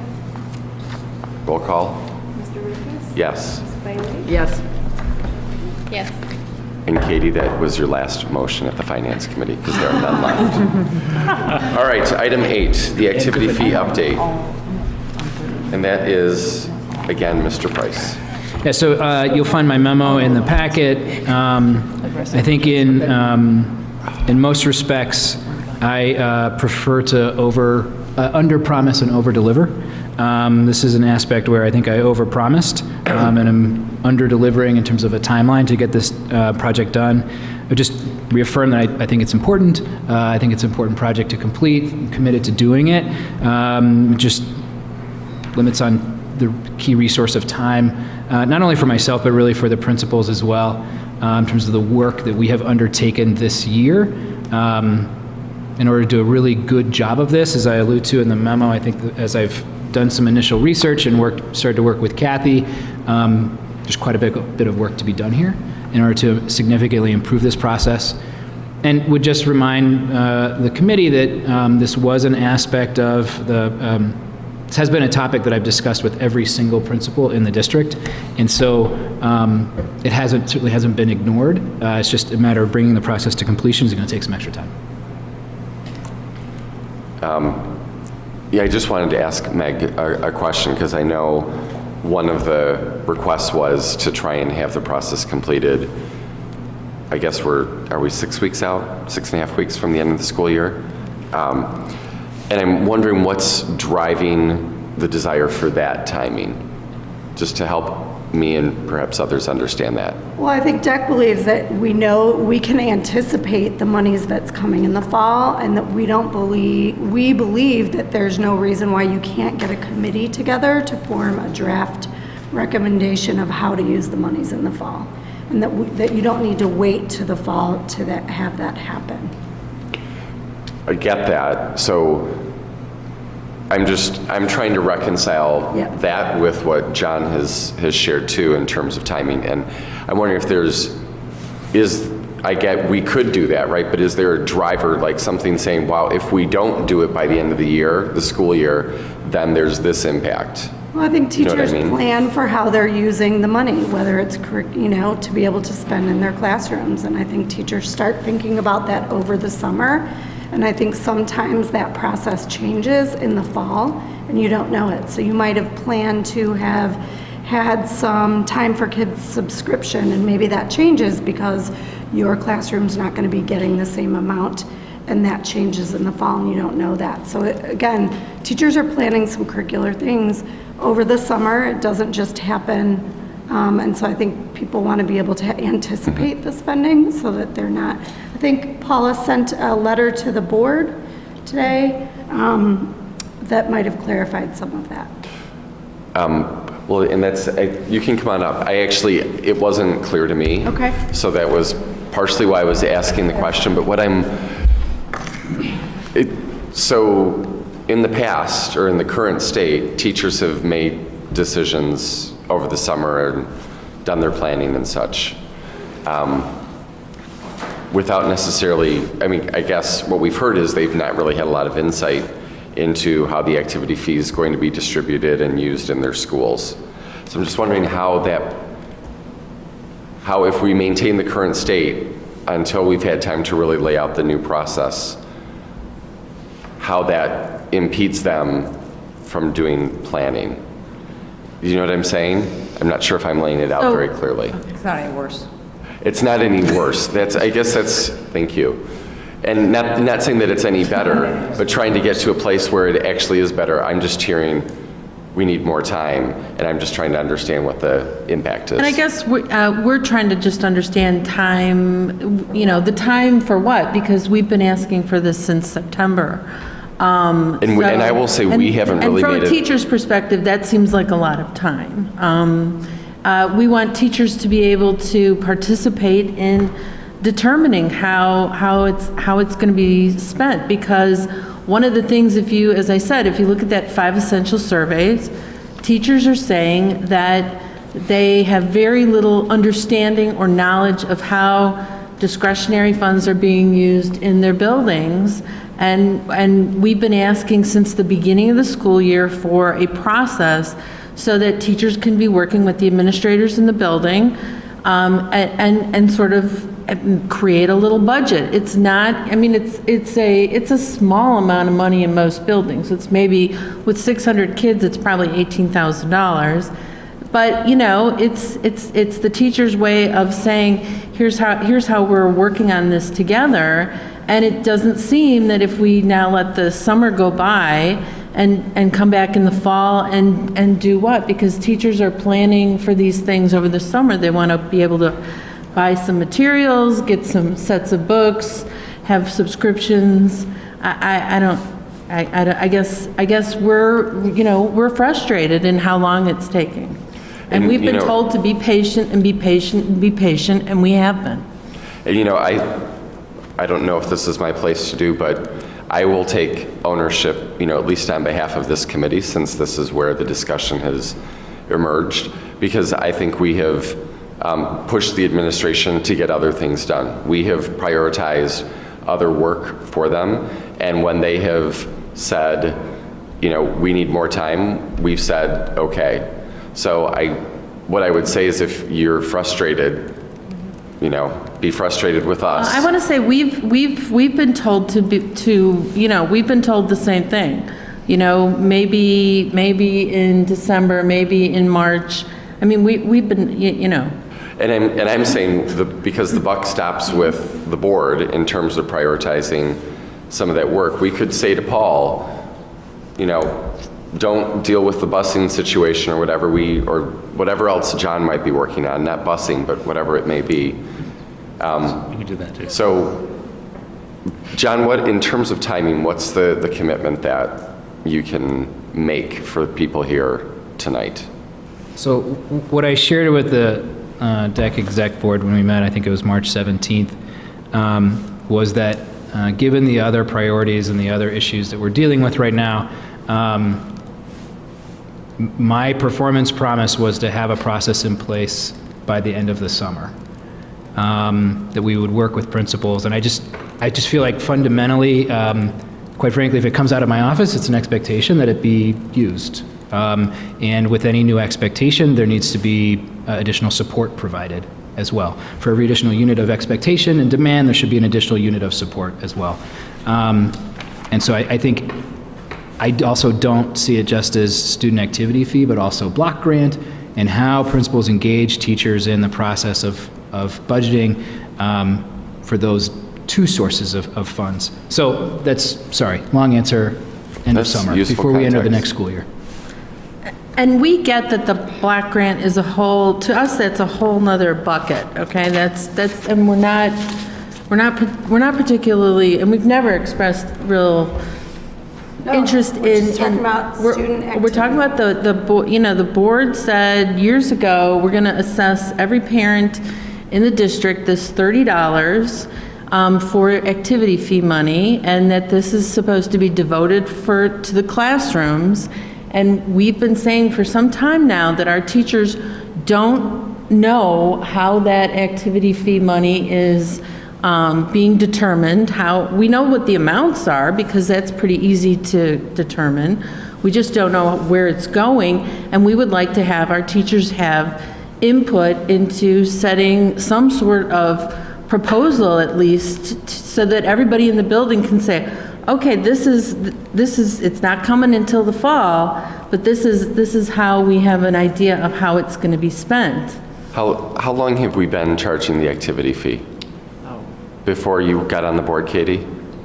I think it went up. Yeah, it went up, but I think it went up just it started 15 years. Right, so it went up. in 15 years, have we had transparency to the process, or have we never really? I would say there used to be. There used to be, and at some point, how long ago did that shift? I think we started asking about it in the last 4 years. It's been like the last 4 years. Yeah. So maybe 4 years ago. We've been talking about how's it used, or how much is it? I think now we got how much. How's it used? Is it the same? Is there a policy? And what was the board's intention behind setting it, and was it? So could you, given, I get that, so something happened, it used to be transparent, not as transparent. Can we all agree that, like, no matter what, and I say this looking, at the administration, that by August, there would be a clear process in place that is, implemented or ready to be implemented for the coming school year. Yes. Like, no, I know we've sort of kicked the can down the road, but can we all agree to that? I know it's not ideal. This isn't, I'm going to agree with Paula here that I'm a little bit confused about why. I get maybe that we have prioritized different things, and I think we did that as necessary, and I understand that maybe by the end of the year we can't have a process in place, but it does seem, when we charge the activity fee, I feel like there's a little blurb that it tells parents what it's supposed to be used for. I guess I'm not clear why it, maybe not by the end of the school year, but isn't there some point, what, like how long is it going to take as opposed to August?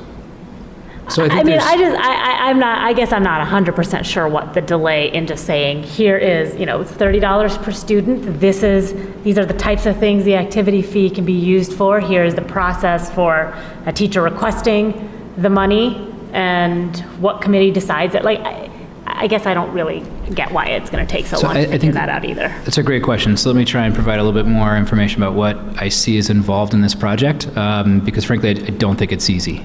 I don't think it's simple. I think there's three key aspects of this project. One are guidelines, clear guidelines, goalposts within which principals may approve spending of activity fees and block grants. So what are the guidelines? What does the board policy say? What does best practice say? What must you do? What may you do? What you may not do? So I think the first process are guidelines, and frankly, we may need to come back to the board with some suggestions around what those guidelines are, because my current understanding and research is that there's not a lot.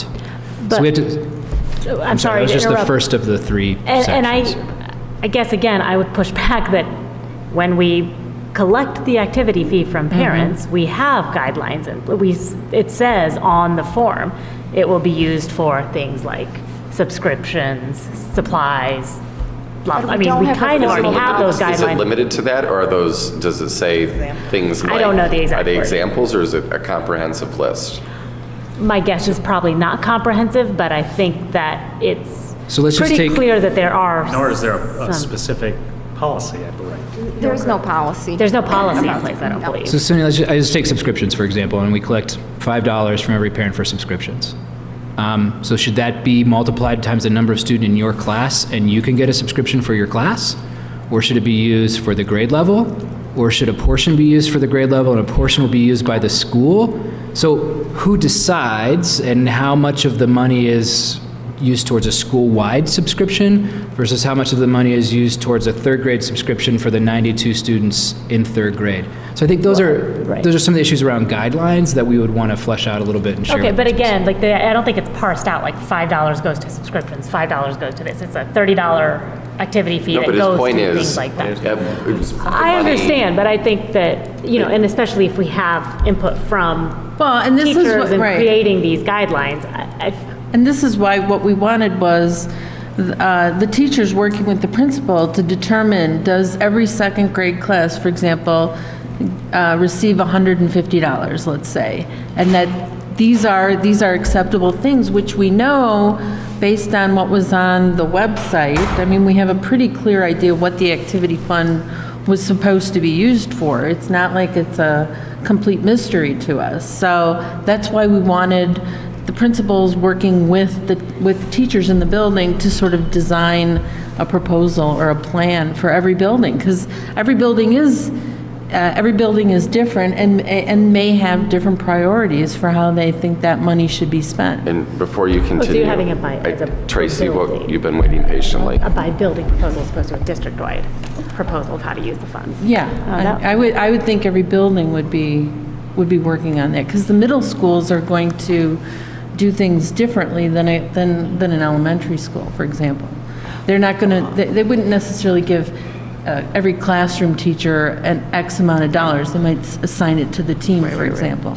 Okay, so what I think I'm hearing is what beyond timing, your question really is where do the teachers insert themselves in the process? And I think you're you're pushing back on the idea that the guidelines will be set by August, but teachers are not included in this process? Is that what the real sticking Right, point is I there? have heard nothing, I haven't heard anything about the teachers be included on, how does this money get? Yeah, so if you agree to the August deadline, but teachers are involved in the process, is that sort of the compromise position, that we can delay the final proposal or guidelines till August, but the teachers will have a seat at the table Well, I during think, the and there are two process? things, because what I'm hearing also is that you want to be involved in shaping the process or in the decision-making, because what I read in your email earlier today is you wanted to make sure teachers were involved in the decision-making of how the dollars would be spent. And I think that could be part of the ultimate process that is built out. Is it? Well, right, because that's sort of solving the teachers never knowing how is the activity fee money being spent. In If some schools. I would say in many schools, it's been that way. Well, that's, I mean, there's inconsistency, we all know that. Right. Which is the bottom line, inconsistency. Right. We want to get better. And so and so having teachers' input in this is part of bringing some consistency to it across the district, and having them, because it's not a small amount of money, it's a large amount of money per school. And teachers want to know, A, how it's being spent, and is it being, how is it being equitably distributed throughout the building?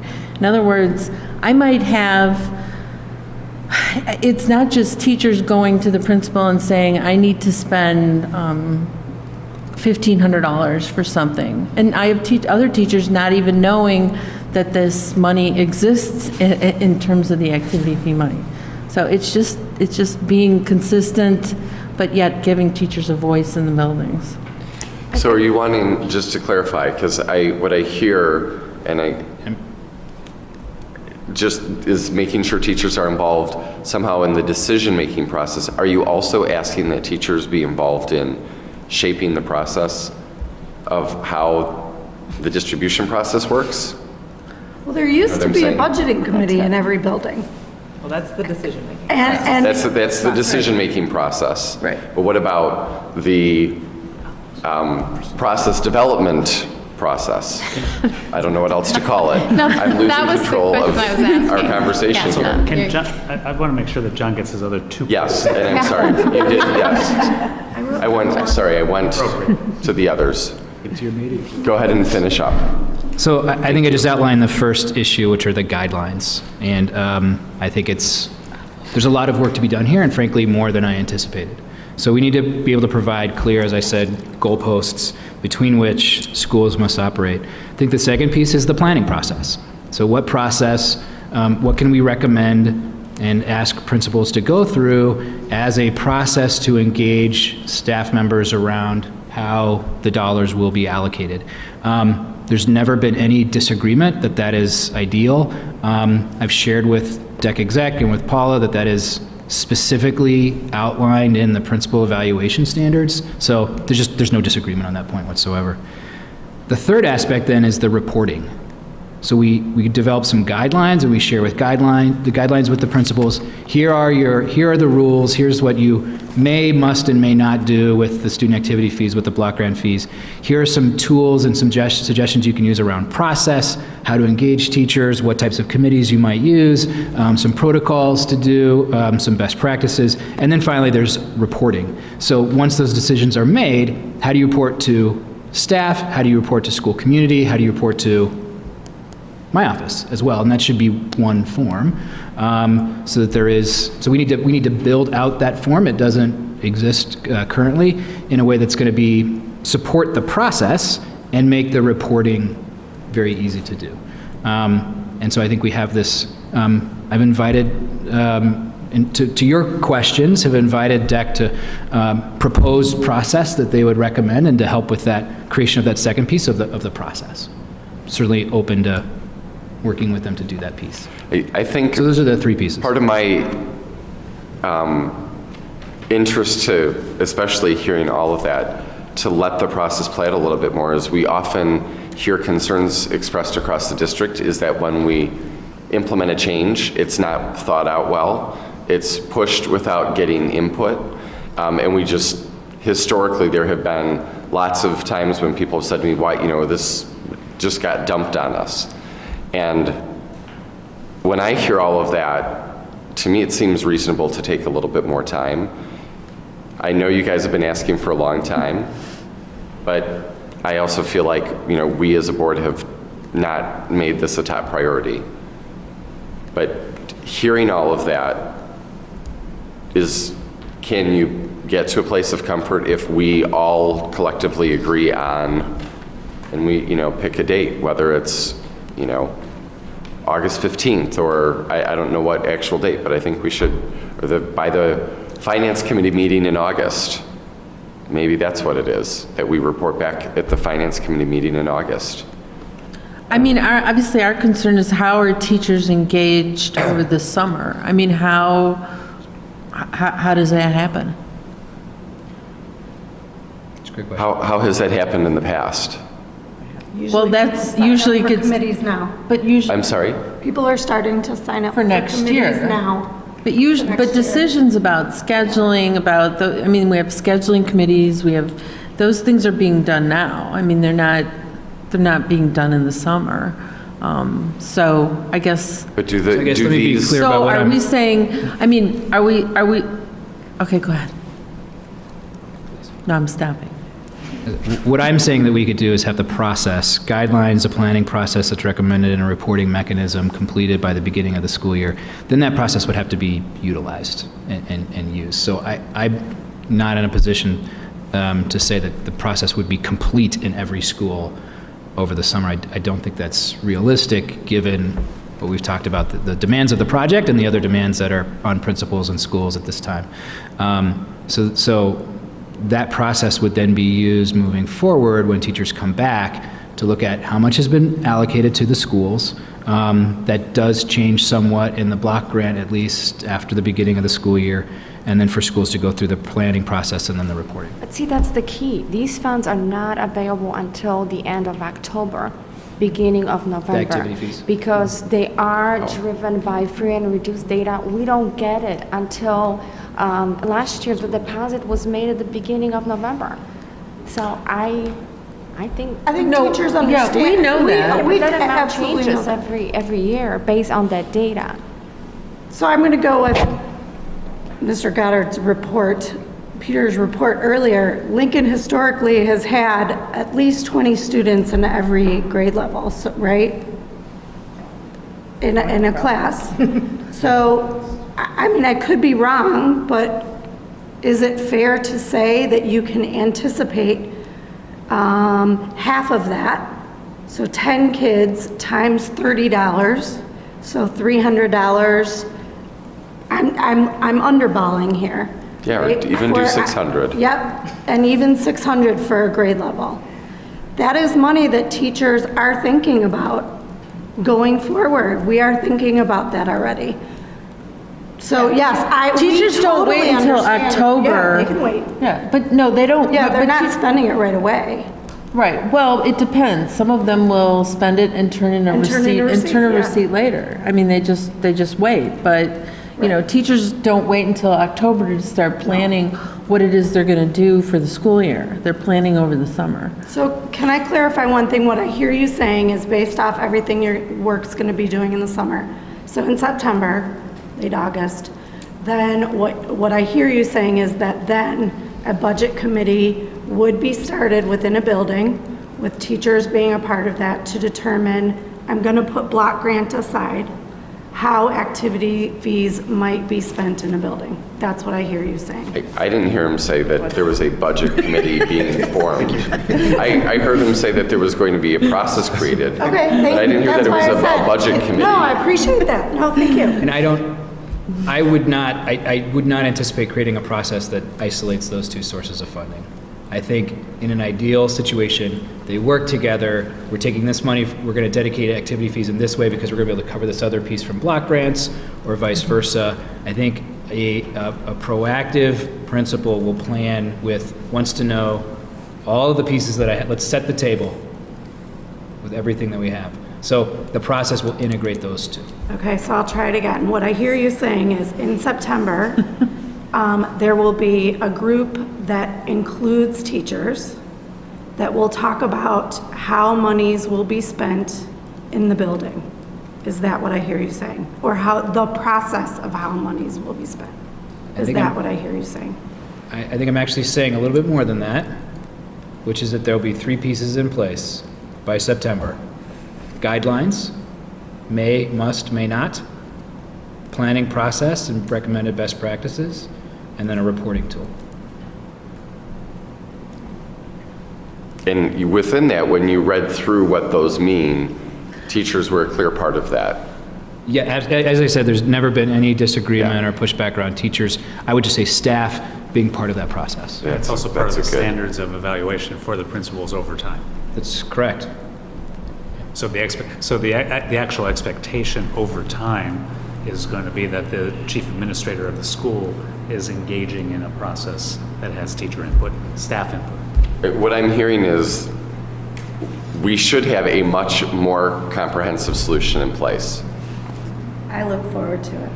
And what I'd be comfortable with is agreeing here, finance in August, whatever that second Monday is, or whenever the date is, that we continue this discussion and maybe there's a presentation. Are you comfortable with that date? I think that date would be very important, especially for the first piece, the guidelines, and making sure that we're not promulgating guidelines that are contrary to the policies or the desires of the board. So I think those guidelines would be especially important to review. And that date to review the guidelines would make sure that we're ready for the other 2 pieces by the start of school. Okay, but we're not actually, we're ready with creating a committee by the start of school, right? That's what you're talking about? Or having teachers involved by the start of school? Having staff involved by the start of school. Okay. But not actually having a plan by the start of school? You mean like having decided on? Yeah. No, that's not what, I'm not hearing John say that. So it's current state Right. for That's what I. 4 more months. Yep.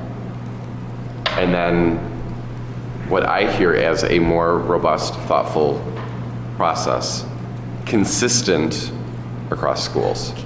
Can I ask, Paula, can I ask you a question? In the past, have you known in June what funds will be allocated to your classroom so you can think over the summer about how you want to spend it? And you're saying now we don't have the opportunity to And plan in June? is that true across all the schools, or is that just in some instances? I don't think it's consistent. I don't think it's consistent, but for example, at the middle schools, the teams might know that they have $800 to spend, for the following year, and so they can, yeah. So concrete planning has been done, like by the first day of school?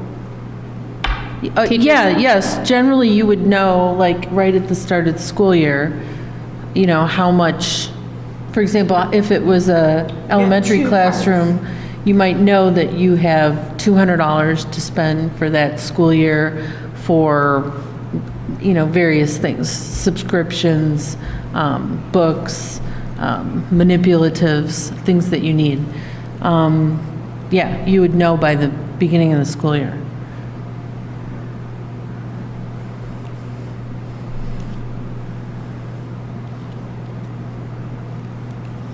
I am in part looking at the clock. Can I just ask Because I know one we've been here question? for 2 minutes. It's a Yes. factual question. What is a block grant and how much is it?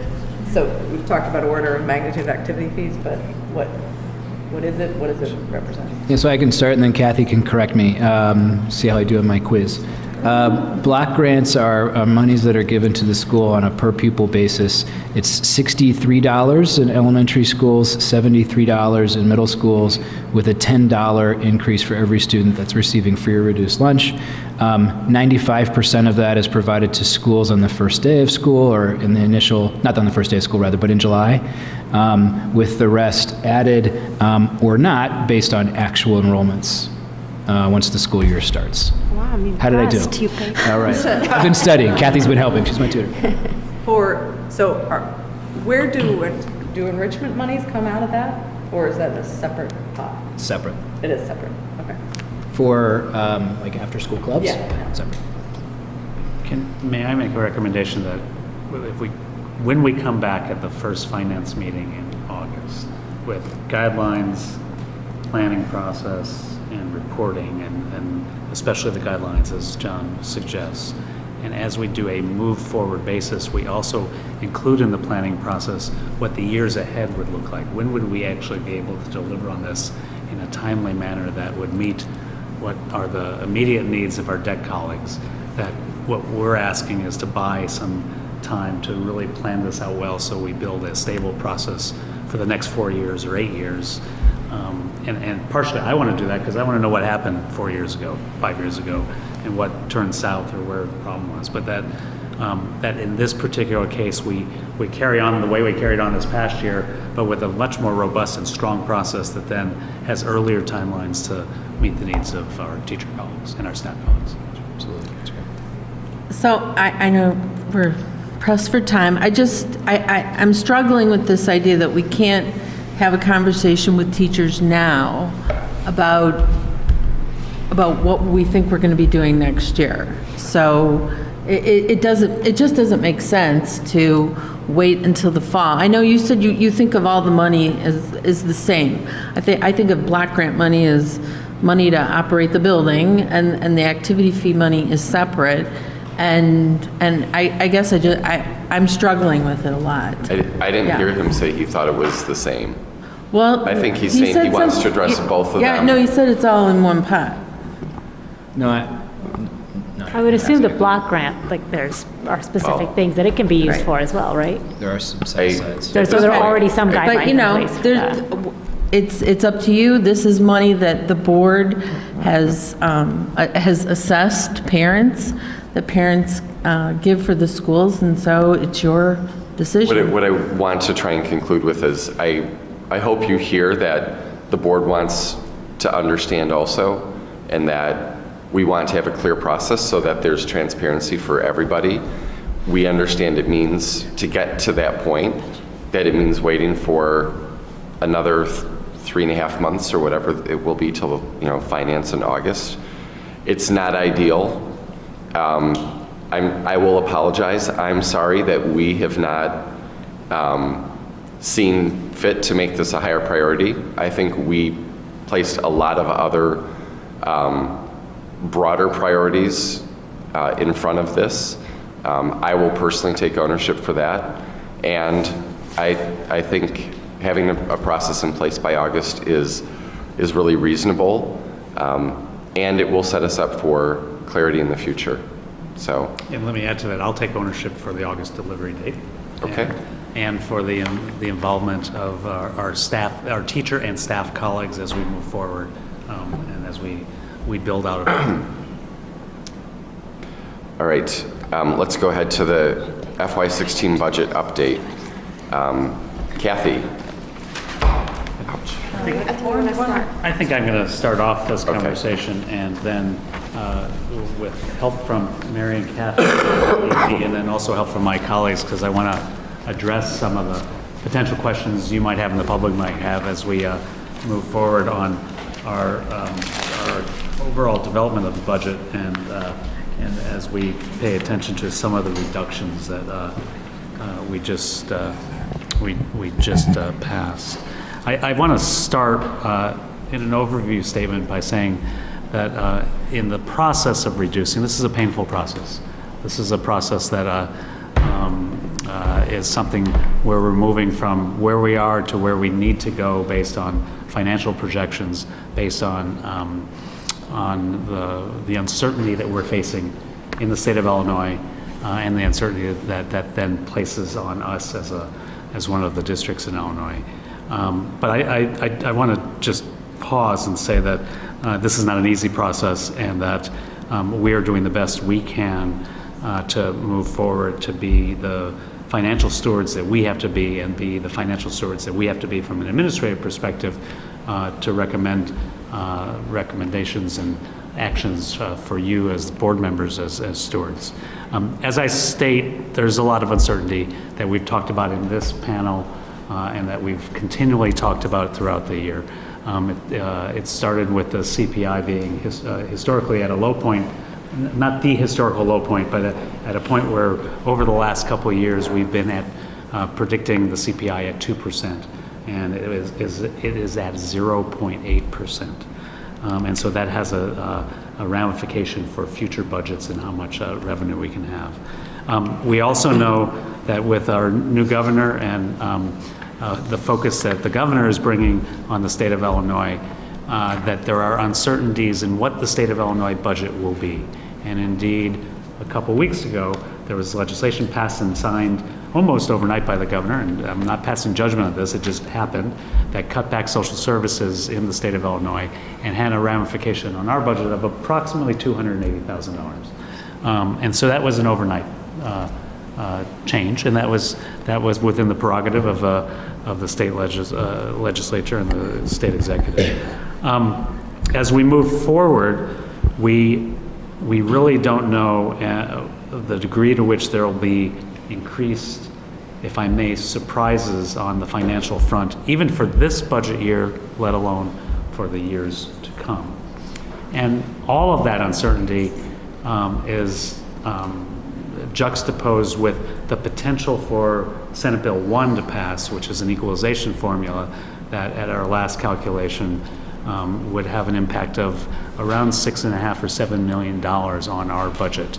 So there's uncertainty at the state.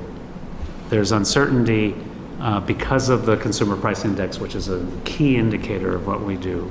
There's uncertainty because the new governor, who has all the rights as the governor of the state of Illinois to do what he wants to do, will do what he wants to do. And we have pending legislation that says that we may be subject to equalization. Even with all that uncertainty, though, we have a structural budget issue that we've brought to your attention many times over, and we bring it to you again. And so, as we have looked over time, what we've argued is that without SB 1 kicking in, without any more or additional surprises to the budget, our projected budget for next year, before we made any suggested cuts, was around $407,000. The projected budget deficit for 2016-17 was $5.9 million.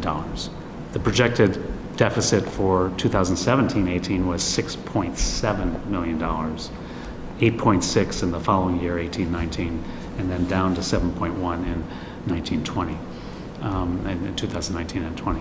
So again, I'm differentiating between all of the uncertainty in the state is one piece of the puzzle that we have to be careful and prudent on. And that's juxtaposed with the budget as we have taken this on and in our administration that shows some fairly severe deficits that we're facing regardless of the state uncertainty.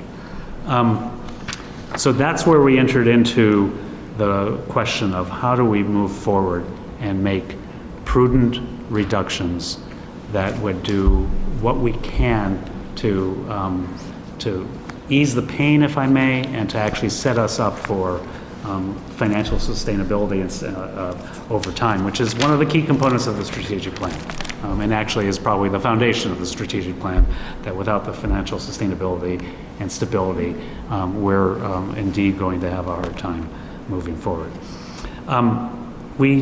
In entering into the conversation at the administrative level and then with you as board members, we had a couple key principles that we wanted to execute. One was that we would not reduce classroom teachers.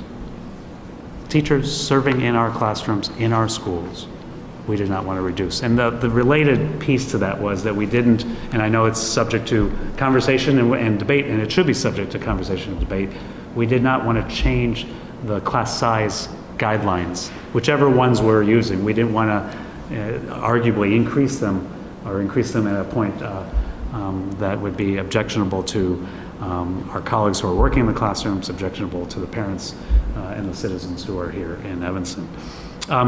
We worked hard to make cuts that are away from the classroom and direct classroom services. And indeed, we'll talk about where some of the reductions that we made actually have an impact on the classroom, but not on the classroom teacher per se, although the supports for the teacher, there's an impact there. We worked on reducing central office supports and services as best we can at this stage of reductions. I'm reminded, and you're reminded in the memo, that prior to my arrival and our arrival here in the fiscal year 13 budget, there were central office administrative, central instructional reductions of 48 FTEs and over $4 million of reductions, of which 2.8 million of those central office reductions were in personnel. So this, any reductions that we're doing centrally are on the heels of reductions that we've done in the past. And I think it's really important to argue that anytime we reduce, whether it's in services that serve our classroom teachers in our schools, services that serve the business operations of our district, services that serve the overall, the operations that I'm responsible for, that somebody else is going to have to do the work. And so, and we'll talk about that a little bit this evening. It may be this morning by the time we're done. So we went forward with a series of reductions that are in your packet, and by doing the reductions that we and budget balancing strategies that we suggested, what we ended up doing was landing in a place where for fiscal year 15-16, we'd be slightly over the balance point, 23,000 over. And yet, with the reductions that we made, and we'll go very specifically into them in a moment, for fiscal year 16-17, there remains a $2 million deficit, $4.3 million deficit for 17-18, $6.2 million deficit for 18-19, and in 2019-20, a $4.7 million deficit.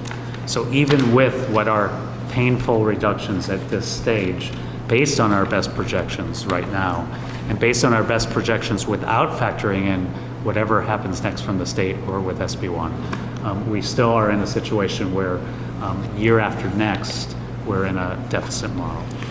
With that as a preface, I want to call your attention to attachment C, which talks specifically about reconciliation of staff efficiencies and personnel reductions. And I'm going to ask each of my colleagues to give a bit of a summary and explanation of what we've presented here and try to clarify if this is not clear. And then, of course, we'll take questions and concerns.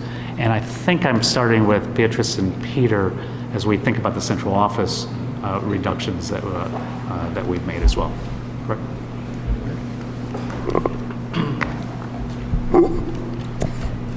So in looking at the central office reductions, and much of what we tried to do just in general was through attrition, but there were areas where we had to reduce people.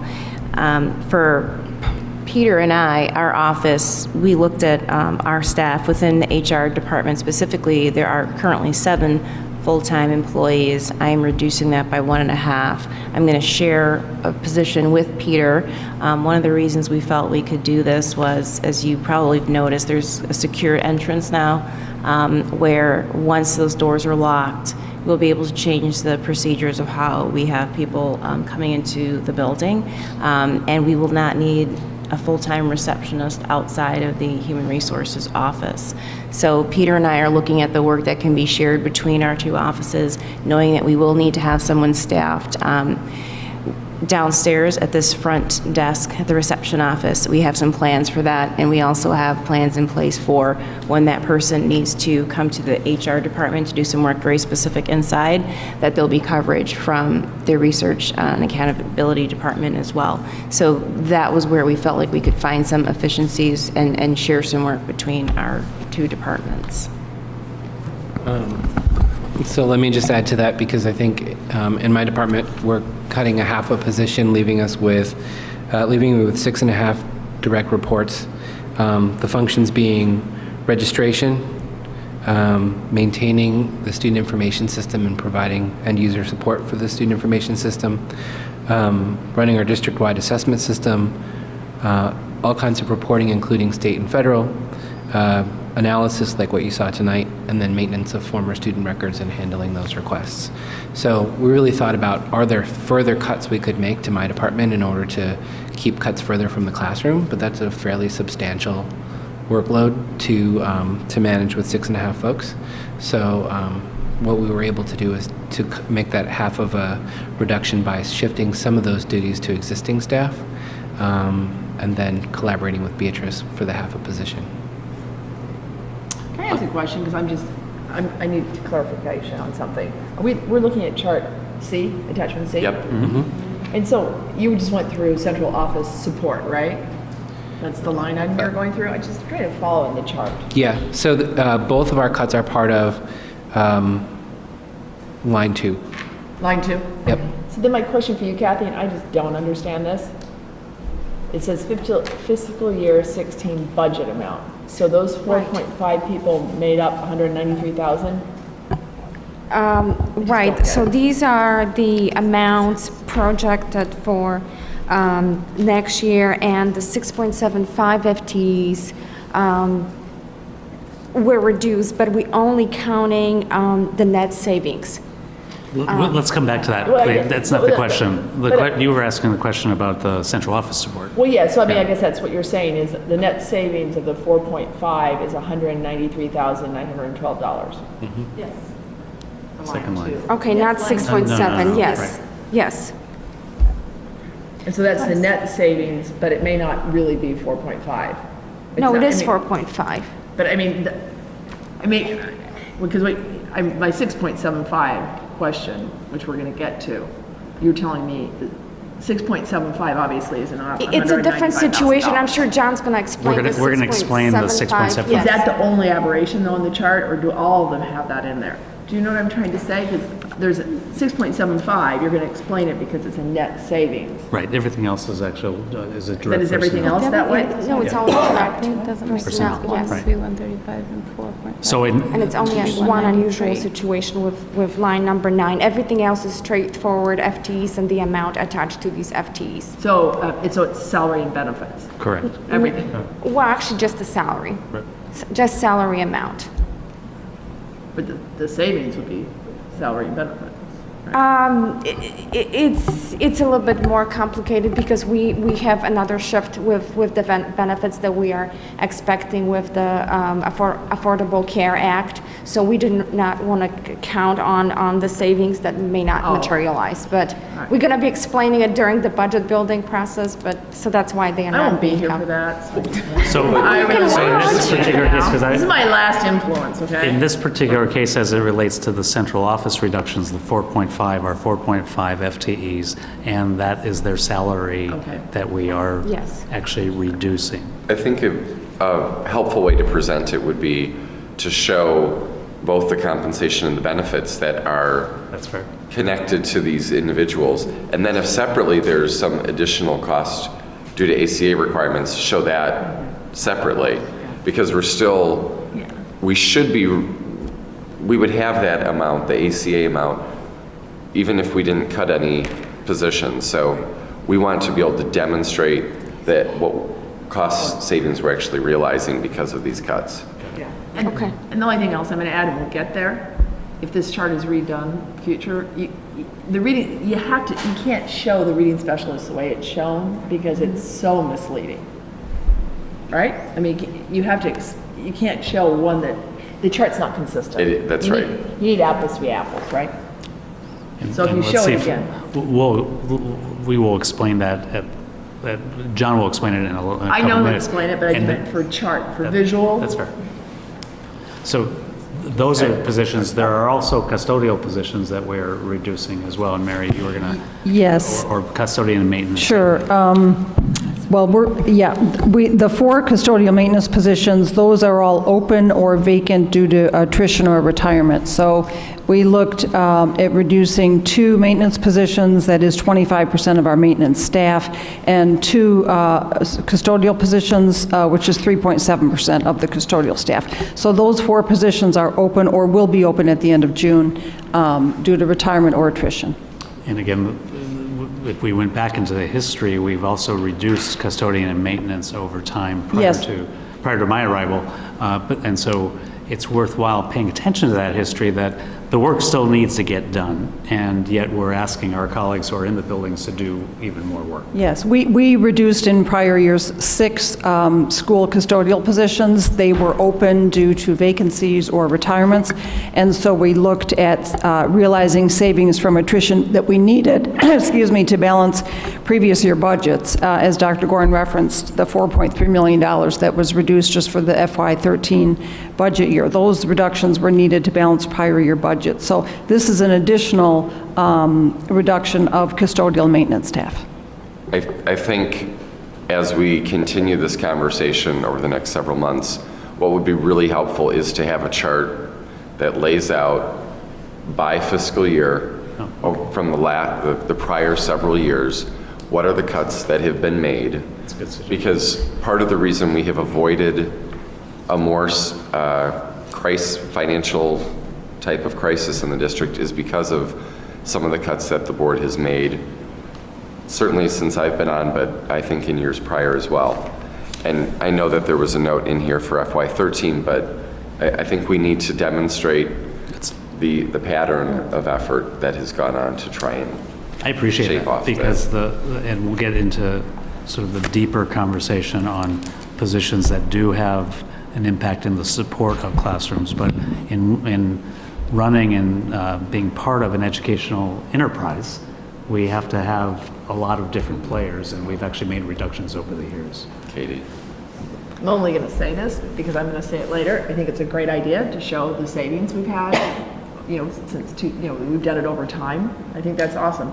But we also have to recognize that we added positions after that, right? And so we added all the assistant principal that we knew was going to create, that had a potential of creating this problem. So if you're going to show the cuts, you also have to show the additions. But we'll take this on to at least... You don't have to, because I won't be here. Yeah. Put the information I hear your point. I want to turn to Joyce, who can, if you would, talk about the special services changes that we've suggested. And I know there's a lot of concern in the community about, and in our schools, about what does this really mean? And what does this really mean in terms of the commitment that we have to special services? So the process that we go through in order to determine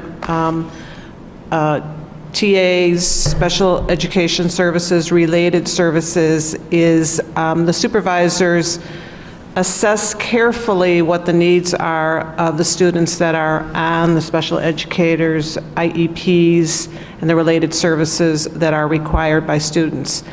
As this time of year, we always are looking at the projections of staff that we need, whether it's special ed teachers, whether it's paraprofessionals, related service staff. So they're projecting right now, as they go through annual reviews, how much service we might need in X building within the district. So in order to prepare us for doing this budget process, they each met with their principals as well as what's called kind of their special ed business team meetings, and discussed where we were at on certain students, what kind of people were, what kind of students were making progress at this point in time, and whether we required, say, a paraprofessional with that student or not. So in going through this process with each of their schools, They determined that there were 5 paraprofessionals that could be reduced out of 135 paraprofessionals that we have within the district. They also determined that 1 special education teacher could be reduced out of 104 special ed teachers that we have in the district. So this was a careful process in looking at this, but we will always provide services based on the IEP needs of children. So if a child moves into the district over the summer or in the fall or during the school year, we look at that IEP and determine how to service that child and whether we need additional services to provide the special education for him or her.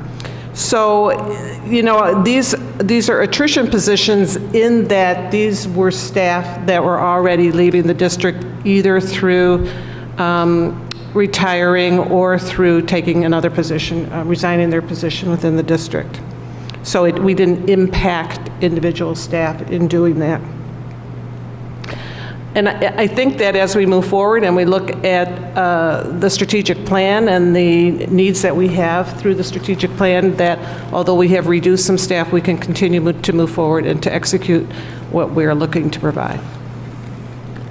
Questions?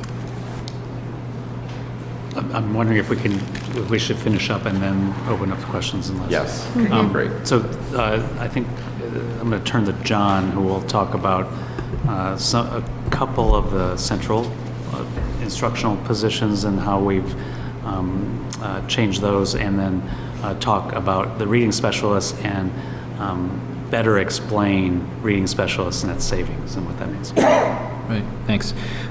So still referring to attachment C, line 1, central office administration through reorganization, impacting 2 positions, reducing 1 FTE, which is the current science coordinator position, and then redefining the second FTE from a director level position to a facilitator level position. We have 2 technology facilitator positions that serve teachers in schools. We'll add a 3rd so that we are able to maintain support for teachers who are implementing technology. This is an area of technology, rather, at a significant savings. So that's why there's 1 FTE, but the budget amount saved is actually more than 1 FTE. So that's an increase there. Line 4, central office instructional, it's a literacy coach.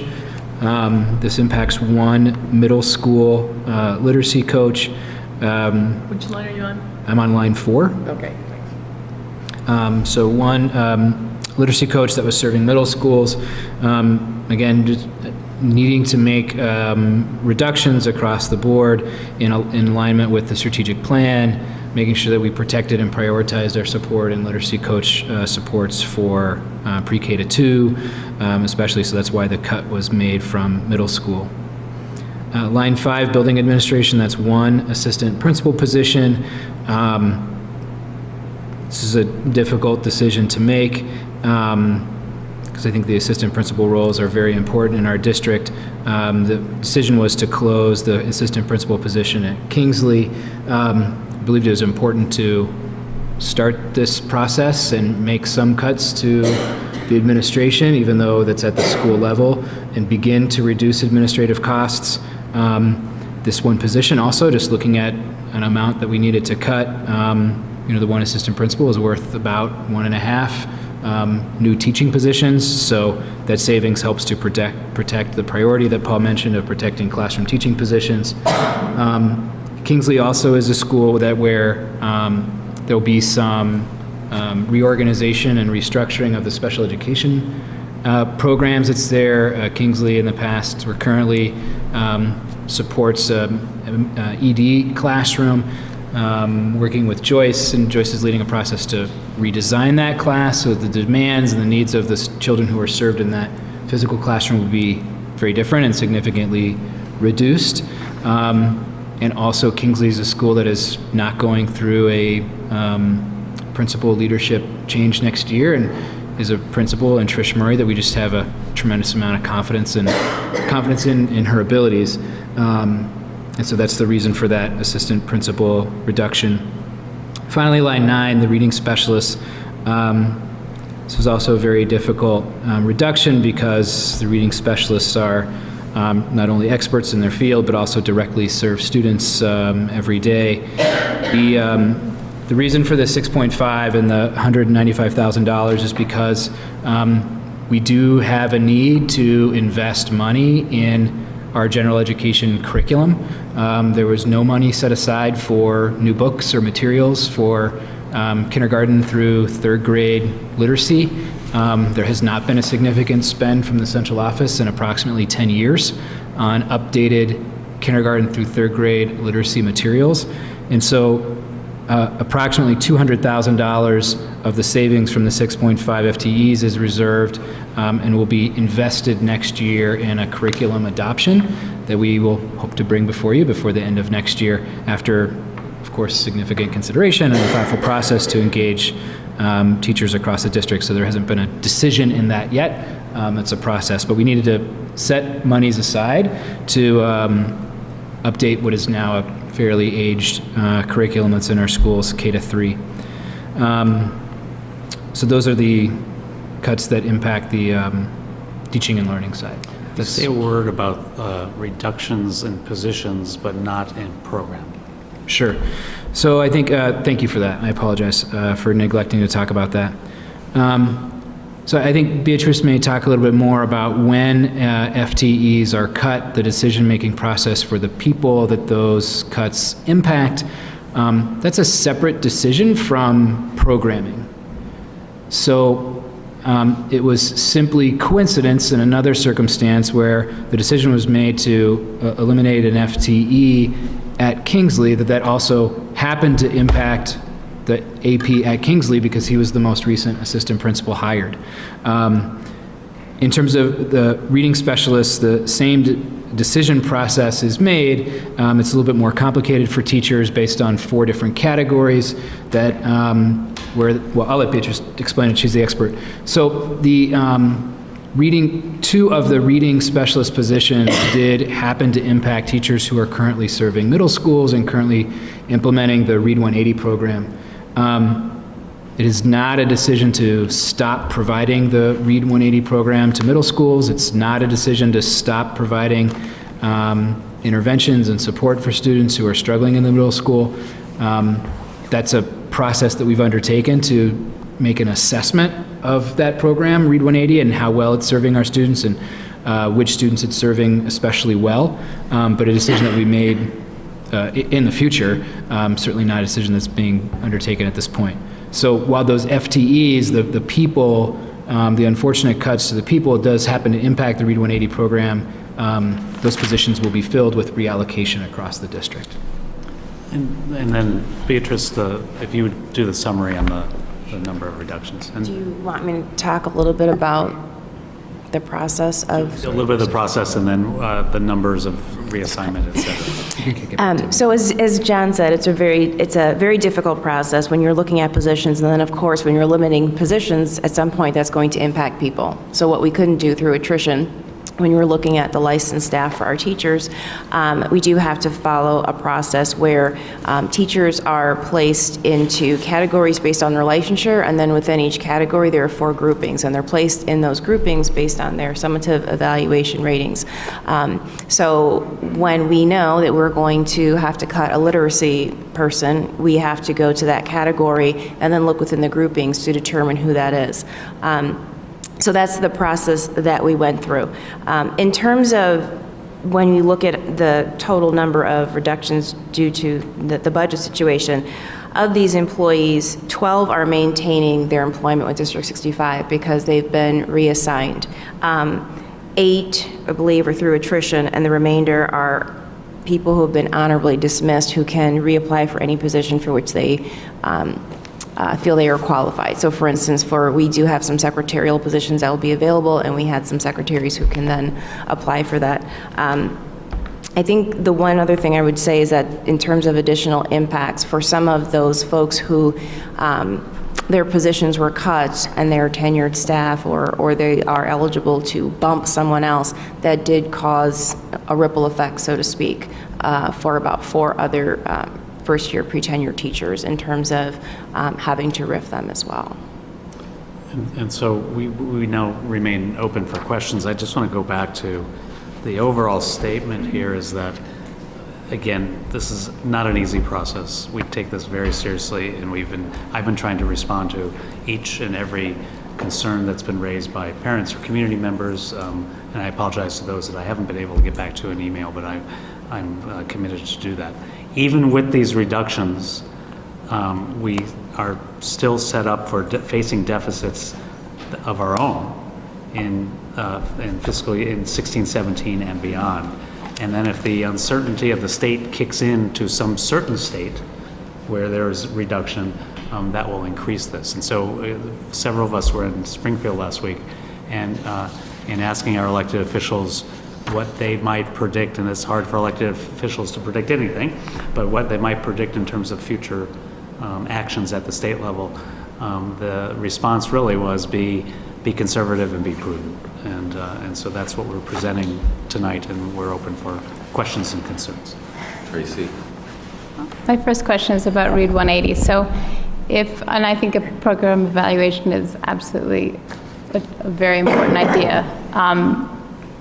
But if you determine that Read 180 is working, do we have enough support at Chute to continue it at the level that it is right now? We will. We're going to have to, as we've gone from approximately 28 and a half reading specialists across the district, and now we've reduced by 6.75 FTEs. We're going to have to go through a process of reallocation across the district. Many of these positions are funded by poverty grants from the state or federal government. So we have to prioritize, not only because of where the funding comes from, but because of the funding guidelines, schools that are Title I schools. Yes, there will be a 1.0 person at Chute next year to implement the Read 180 program. And when you say shifting funds, do you anticipate then a hole in this program or other programs elsewhere in the district? Well, another one of the people currently teaching Read 180 was impacted because of seniority roles, and so we're going to have to train and provide support for 2 additional people to learn the program to implement it in both of the middle schools impacted. Katie? Or were you done, Tracy? I'm thinking, but yeah. Okay, should I talk while you think? Okay. First, I think the rollout created some confusion. So I'm going to say that because I didn't get this net savings, and the thought that Read 180 is not going to be cut. I just want to make sure I really understand. Read 180 is not going to be cut for next year. Read 180 is not going to be cut for next year. Okay. All right. So the evaluation and the timing for evaluating that's not something that's being ongoing. That will be done next year? No, we've started. Okay. But just by gathering data and asking principals to share with us and record MAP scores and a spreadsheet that we've shared for every school in the district now. Okay. So we can gather and start collecting that information, review it over the summer. Also, a number of our Read 180 teachers are special ed teachers. They do Read 180. But I just want to, because I agree with Tracy, an evaluation of any program is good to do, but I didn't know we were doing that. Not that I would know that detail, but I'm just glad to hear that it's not being cut, and if there is a plan to change the delivery or cut it, I think we should know that.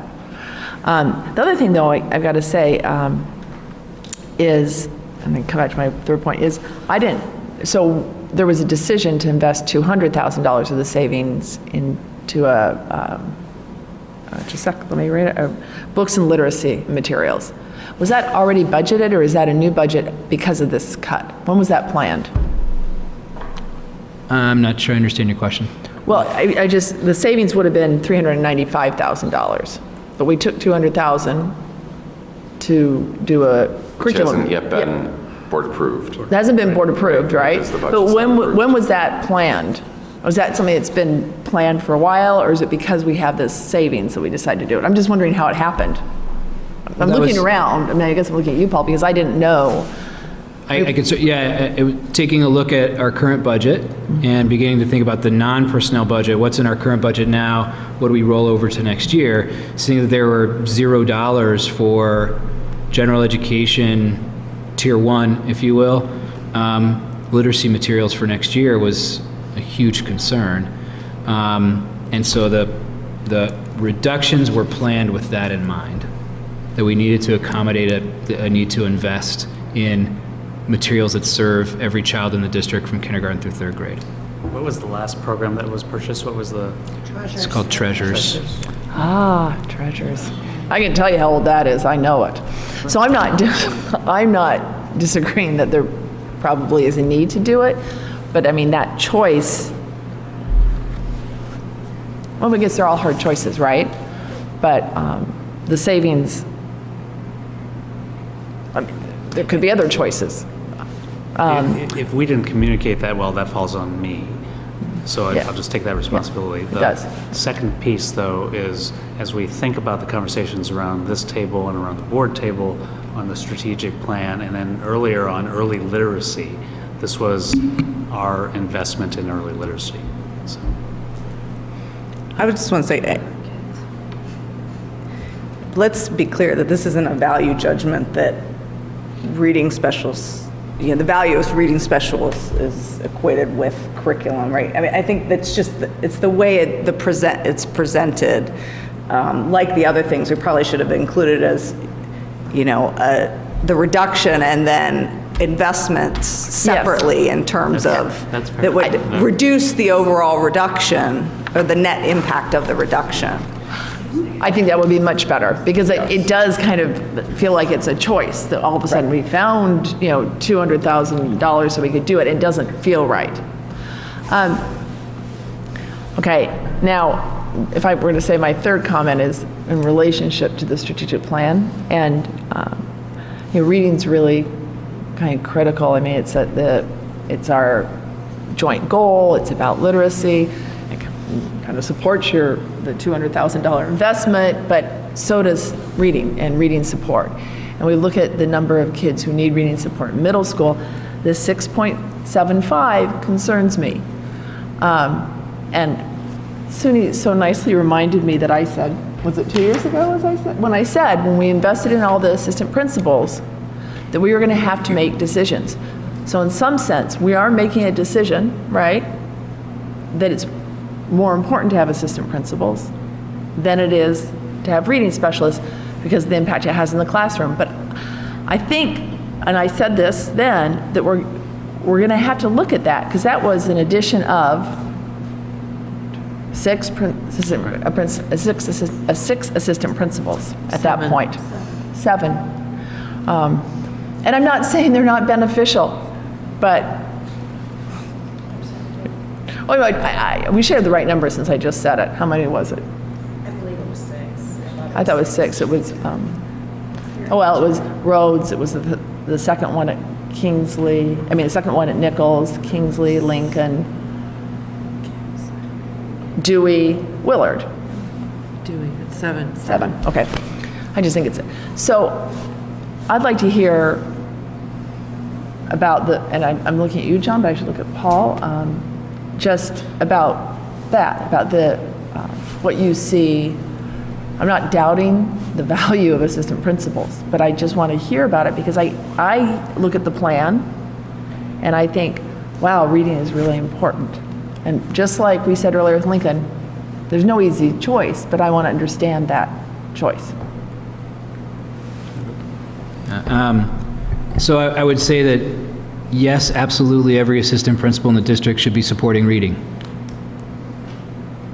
I think every assistant principal must be an instructional leader in their building, and that is an important part of our focus on literacy, and giving them the tools and the expectations to do that. So I would absolutely correlate assistant principals directly with reading and indirectly as well in their support for all teachers, their support for the school climate, their support for their principals, that absolutely an assistant principal position is an investment in literacy. I also just, so I don't know if that answers your question. I can say more if not.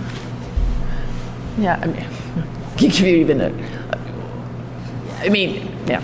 I mean, I guess what you're saying is 7 assistant principals, well, actually, the savings would be more. So an assistant principal will have a larger effect on a broader population. Maybe, is that, or, because I'm trying to. I think the other issue, and tying this back in with the materials, is that the reading specialist provides supports for Tier 2 and Tier 3 students who are struggling to meet grade level standards. And so in order to decrease the number of students who need that support, we have to invest in Tier 1 in general education. And so I think that's where some of our thinking and prioritization comes in, is that we have to invest in general education. We have to invest in Tier 1, so that ultimately it'd be great if all students were at grade level and we didn't need to provide the intervention services. So we have to invest in that. And I think assistant principals are an investment in general education. I think the materials that we talked about is an investment in general education. I think the literacy, the coaching, both math coaches and literacy coaches are an investment in Tier 1 supports for all kids as well. And we, again, it goes back to the initial principle of not reducing classroom teachers per se. And so it has an impact on classroom teachers' support and the support of kids, but we did not want to reduce those teachers. Tracy, did you process your thought? No, I'm sorry, I was asking her advice about something. I mean, it gets back to the question we were asking when we initiated this conversation, which is what, you know, if we are concerned about individual student achievement in the classroom, which has a greater impact, and you made a very strong case for the fact that the assistant principals had a broader and deeper impact on the students in the classroom than the additional reading coaches. Wasn't that the conversation we had initially about this? Yes. Yeah. So that's essentially what you're saying again. Yeah, I mean, again, I would just reiterate Paul's point, and there's, in a situation where one has to make difficult decisions. Yeah, no, that there, I mean, we, of course, Yeah, not trying to this is devalue it. painful for all of us, but we, you know, we're struggling with where do we get the most for our money, and I mean, for the most students. Is there other part of the discussion was relative to redeployment or looking differently at, you know, reading supports as well in terms of the needs and, you know, more effective deployment of those resources? Or that was one of my takeaways from the reading specialist discussion. So I wonder if there's anything you can share about that as a overarching kind of objective or. Well, I think what we're engaging in right now is that all schools are being required through a process that was created and tools that were provided to track every student who is below the 25th percentile on reading according to MAP, as well as in addition to every student that's receiving response to intervention or Tier 2 or Tier 3 services. And then track the interventions that they receive, the support that they receive, and then we'll track the growth that they make by the end of the school year. So we will have that information available to us as we get into the end of the school year, and our intent is to use that information to help make final allocation decisions about where is our greatest need. Paula? I wanted to go back to Reading 180 and just ask, so I know there's Reading 180 in the middle school for special ed students, and then there's Reading 180 for students who don't qualify for special ed. So the teachers who were moved are the non-special ed Reading 180 teachers. So you're saying that program that for those non-special ed students is still going to be there next year? Yes. So I guess because people have become really concerned about this, and I don't understand why it hasn't been communicated to the teachers in the buildings and other concerned parents who think that their kids now are not going to have Reading 180 next year. I don't understand why it hasn't been communicated. Is it because you guys haven't voted on stuff? Because I guess there's just, perhaps then in that particular situation, there's a lot of unnecessary anxiety over this. Well, and my take is the decision was around personnel and not a program. Correct. And so the communication was around the change that was made. And I think there probably just wasn't the connection to say, oh, well, because of the people that are cut, there might be a perception out there that the program is being cut. And I think that has come to light, with some of the recent, and I think just as recent as this weekend, I started to get some questions about it. And so I think I don't know, Paul, if you have some thoughts about how you think that should be handled. What? To put people at ease. I think we'll go back upstairs and come up with a communication that we can be very clear on, that really underscores that this is a reduction, respectfully said, a reduction in force, but not a reduction in program, and we can talk about that. So we can communicate that. But when you are reducing the force, especially around reading programs, you are going to, in personnel, you are going to impact programs. So, you are, right? If you are reducing the number, you are going to then reduce the number of students who are going to qualify or be eligible. For reading Tier 2 supports reading across support. the district. Yes. So, Right, what I would- So what I just tried to respond to was there's currently a 1.0 FTE position that's assigned to shoot specifically for Read 180. That position, that 1.0 will be in place next year. What about Nichols and Haven? Well, so we have to take a look at the special education teachers. That program will still be in place. Is it 1.0 or 0.5 at those two schools? We have to take a look at very, very carefully as we take a look at the allocations across the district. So, Meg, you're absolutely right. broader, I wasn't thinking Middle school. I was thinking No, elementary school. but your point is well broader, taken. There's going to be fewer people. Right. And so, across the district, and so there may be fewer students served as well. Which is our so the- neediest kids, and I'm just worried, we're concerned about how we're going to meet the needs of our neediest kids. Absolutely. So I think to clarify, thank you for clarifying that it's not a program, but personnel. But I think it is connected to programs. Absolutely. So we can't. All of our people are. We need to yeah. be honest about it, that it is going to impact the number of students who are going to receive. And I'm going to go back to, if we are looking at early literacy and K2, and now we're going to service less students at K2, right, who might need some tier 2 support, then would that impact moving forward? So it is that ripple effect, but it's very concerning. And I would just say, Meg, absent a budget crisis, we would have preferred to do this in a different order. Invest in tier 1, decrease the demands on tier 2 and tier 3, and then make reductions as needed. And it's the budget crisis that is going to force that first issue, and we're going to have to really, that's why we're doing some investments and making some important investments in tier 1 in general education. Books. Yeah. I will just say, one thing that I think has been a consistent theme is we have avoided changing class sizes. And that is, for the entire time I've been on the board, we have really stayed focused on that, because that would be an easy target. We wouldn't have to go through So easy. line by line and figure out, half a person here and 3/4 there.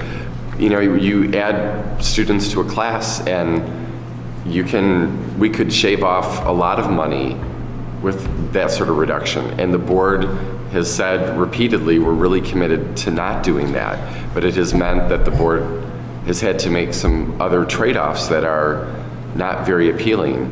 And, you know, as the crisis gets closer and remains large, you know, it's going to be difficult. But I just say that because we hear you.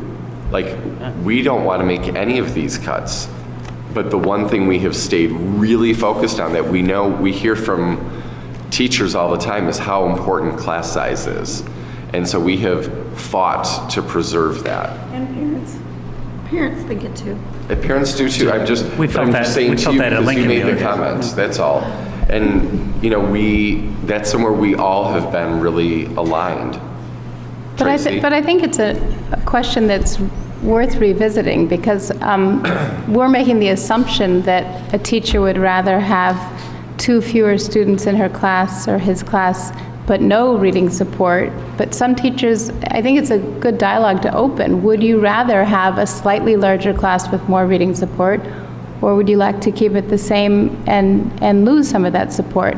And so since we know we are facing really tough times, we need to engage you all in making those decisions, because we've made assumptions that I'm not sure every teacher would agree with. I think, yeah, and as we go through one of these topics later on here, that may be something we think about. I really appreciate that, and then thinking about that and having the open dialogue is important. We made a couple other assumptions as well. So class size we maintained. We did not want to reduce a classroom teacher. We also did not want to make changes to arts and specials, and that's because that's happened in the past. It's also part of our obligation in the contract is to actually have coverage for teachers so they can do their planning time and do other things, and the arts and specials are also important. So there's both a substantive reason to keep the arts and specials going, and then there's a contractual agreement. Again, these are assumptions that we are, as John puts on the table, we're unfortunately faced with just looking at our own structural issues, let alone what might happen from the state. And I think as you do the historic view of some of the cuts that have been made, it will be important to break out with specificity the types of cuts. So it says certified staff, but we know some of that reduction has been in fine arts. Yeah. And we should call that out, that was an area that we've already trimmed back. Because people don't have that context. And it's really important as this conversation goes forward that they understand the difficult choices that have already been made. I know. Sure. I just want to go back to I think it's hard for teachers knowing that like 2 years ago, we had, you know, you approved to add 7 administrators, right? 7 assistant principals. This year, we added some positions at JEH. And to the teachers, it feels like these cuts, some of them are very personal, that these are the neediest kids. And I think that's what we're all struggling with. And I get that. I mean, I think we all get that. You know, we think also when you add the assistant principals, they're also able to support the neediest kids in some different ways.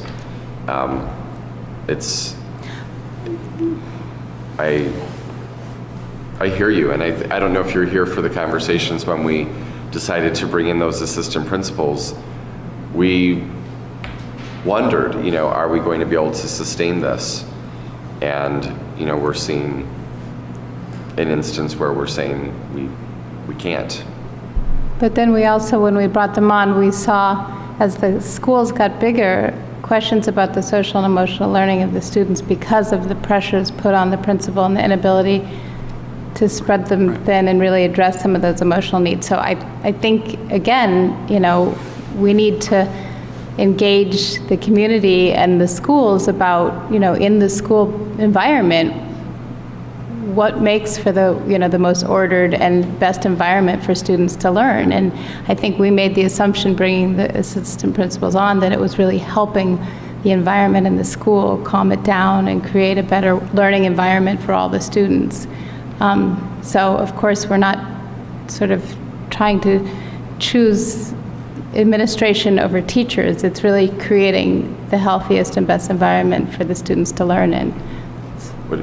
I'd like, unless there's something critical that we haven't covered in this area, I'd like to start to move on. But just to summarize, I think one thing as a takeaway for us is, as we think about future budgets, specifically not the coming school year, but the one after, we're really going to have to engage in a different dialogue to figure out where we make the tough choices, because there are going to be tough choices, probably tougher than we've seen. And if I may, let me echo that, and let me thank Paula and Meg for your candid comments. I think as we move forward, we're going to have to continue that in partnership as well, to think about what we, again, these are not hopeful numbers that we're staring at. And so we face another April a year from now, and which is a painful thing to think about. But I think we want to be ahead of the game and work collaboratively to make the right decisions for our children and our professionals. So we've been here for almost 3.5 hours. I'd like to see if we can hit 9:30 as our end at the latest. So Paul, moving on to item 10, I know you gave a slight update on the state finances. Is there anything else you'd like to add to what you've already said? We're fine. I think I covered most of that. So we're fine to move on, Richard. Okay. Can I make one point about that? Yes, absolutely. Another potential round of proposal is a freeze on property taxes, right? So how does that impact our levy? Let's just say it happens. Does the CPI still apply, or what is the impact should a property tax freeze be implemented? And I have not seen any proposed legislation on that to know what is included in that concept. I've been in touch with IASBO, the Business Managers Group, and EdRed, and our own financial advisors at PMA, and no one has seen any of the details yet. A freeze to me implies a freeze. For us, the increase is the cost of living, which for this coming year would be 1.5%, and the year after, the 0.8% would kick in. So, as well as any additional amount for new property. So I don't know what that proposal would look like, and what would it mean for districts who passed successful referenda. I don't know.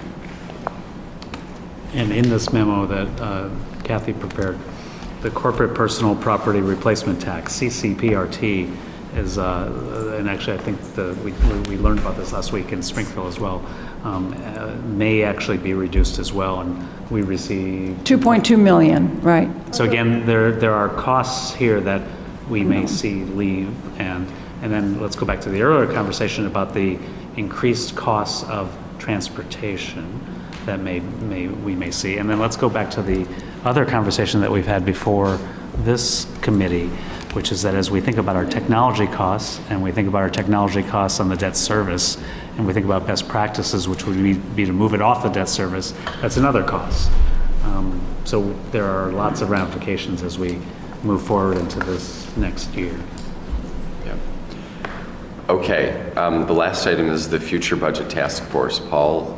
Yeah, this was a placeholder, but I think everything that we're talking about today sets up a version of what was the Citizens Budget Task Force from the past that I think we can engage in and bring some members of the community together to help us from a deep financial point of view, and then we'll juxtapose that with the conversation we'll continue with our debt colleagues and others on some of the substantive priorities. So I'm using this as a placeholder, and thank Kathy for holding this, that I'd like to come back with some sort of scheme of how we might move forward.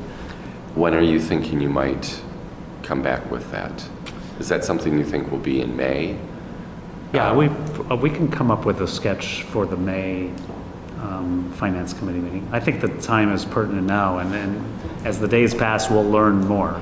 Because I think, we'd have to look at maybe a longer horizon but starting it sooner rather than later probably would be important. Okay. Next meeting, Monday, May 11th, 2015. And if there are no further matters to be presented to the committee, I find the meeting adjourned at 9:26 p.m. Good job.